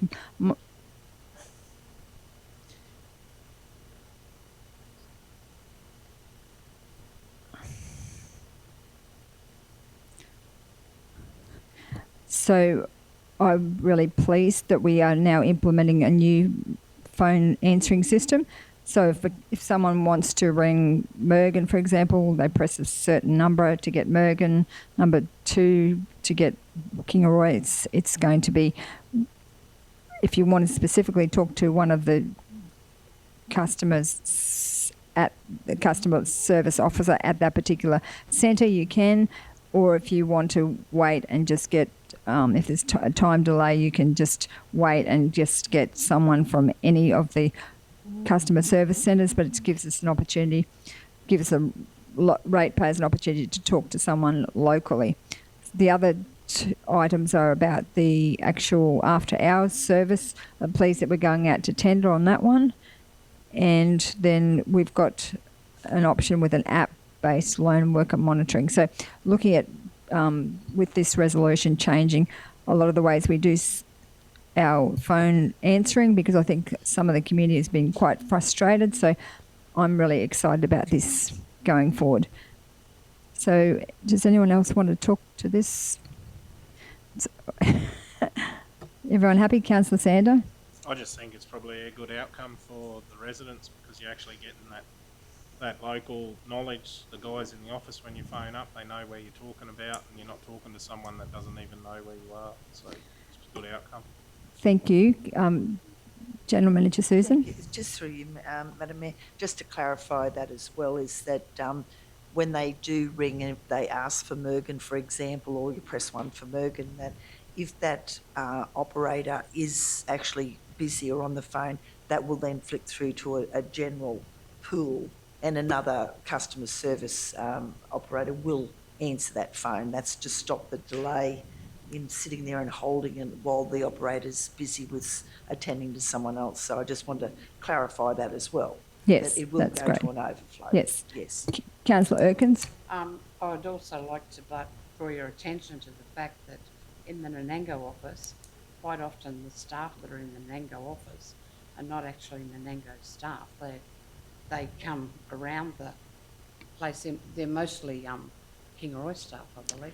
Well, hopefully we can get, I also campaign to have locals back working locally, so hopefully that's something we can try and get happening further down the track, or at least the Kingaroy people or the staff might hopefully know those local roads and different streets that people are dealing with, because that's been the frustration.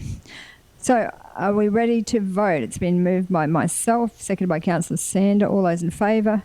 Against? Carried. Thank you. So we finished the meeting, and thank you everyone for your participation in a great general meeting, and we look forward to continuing with the workshops and moving forward the exciting things that happen in our council area. Thank you.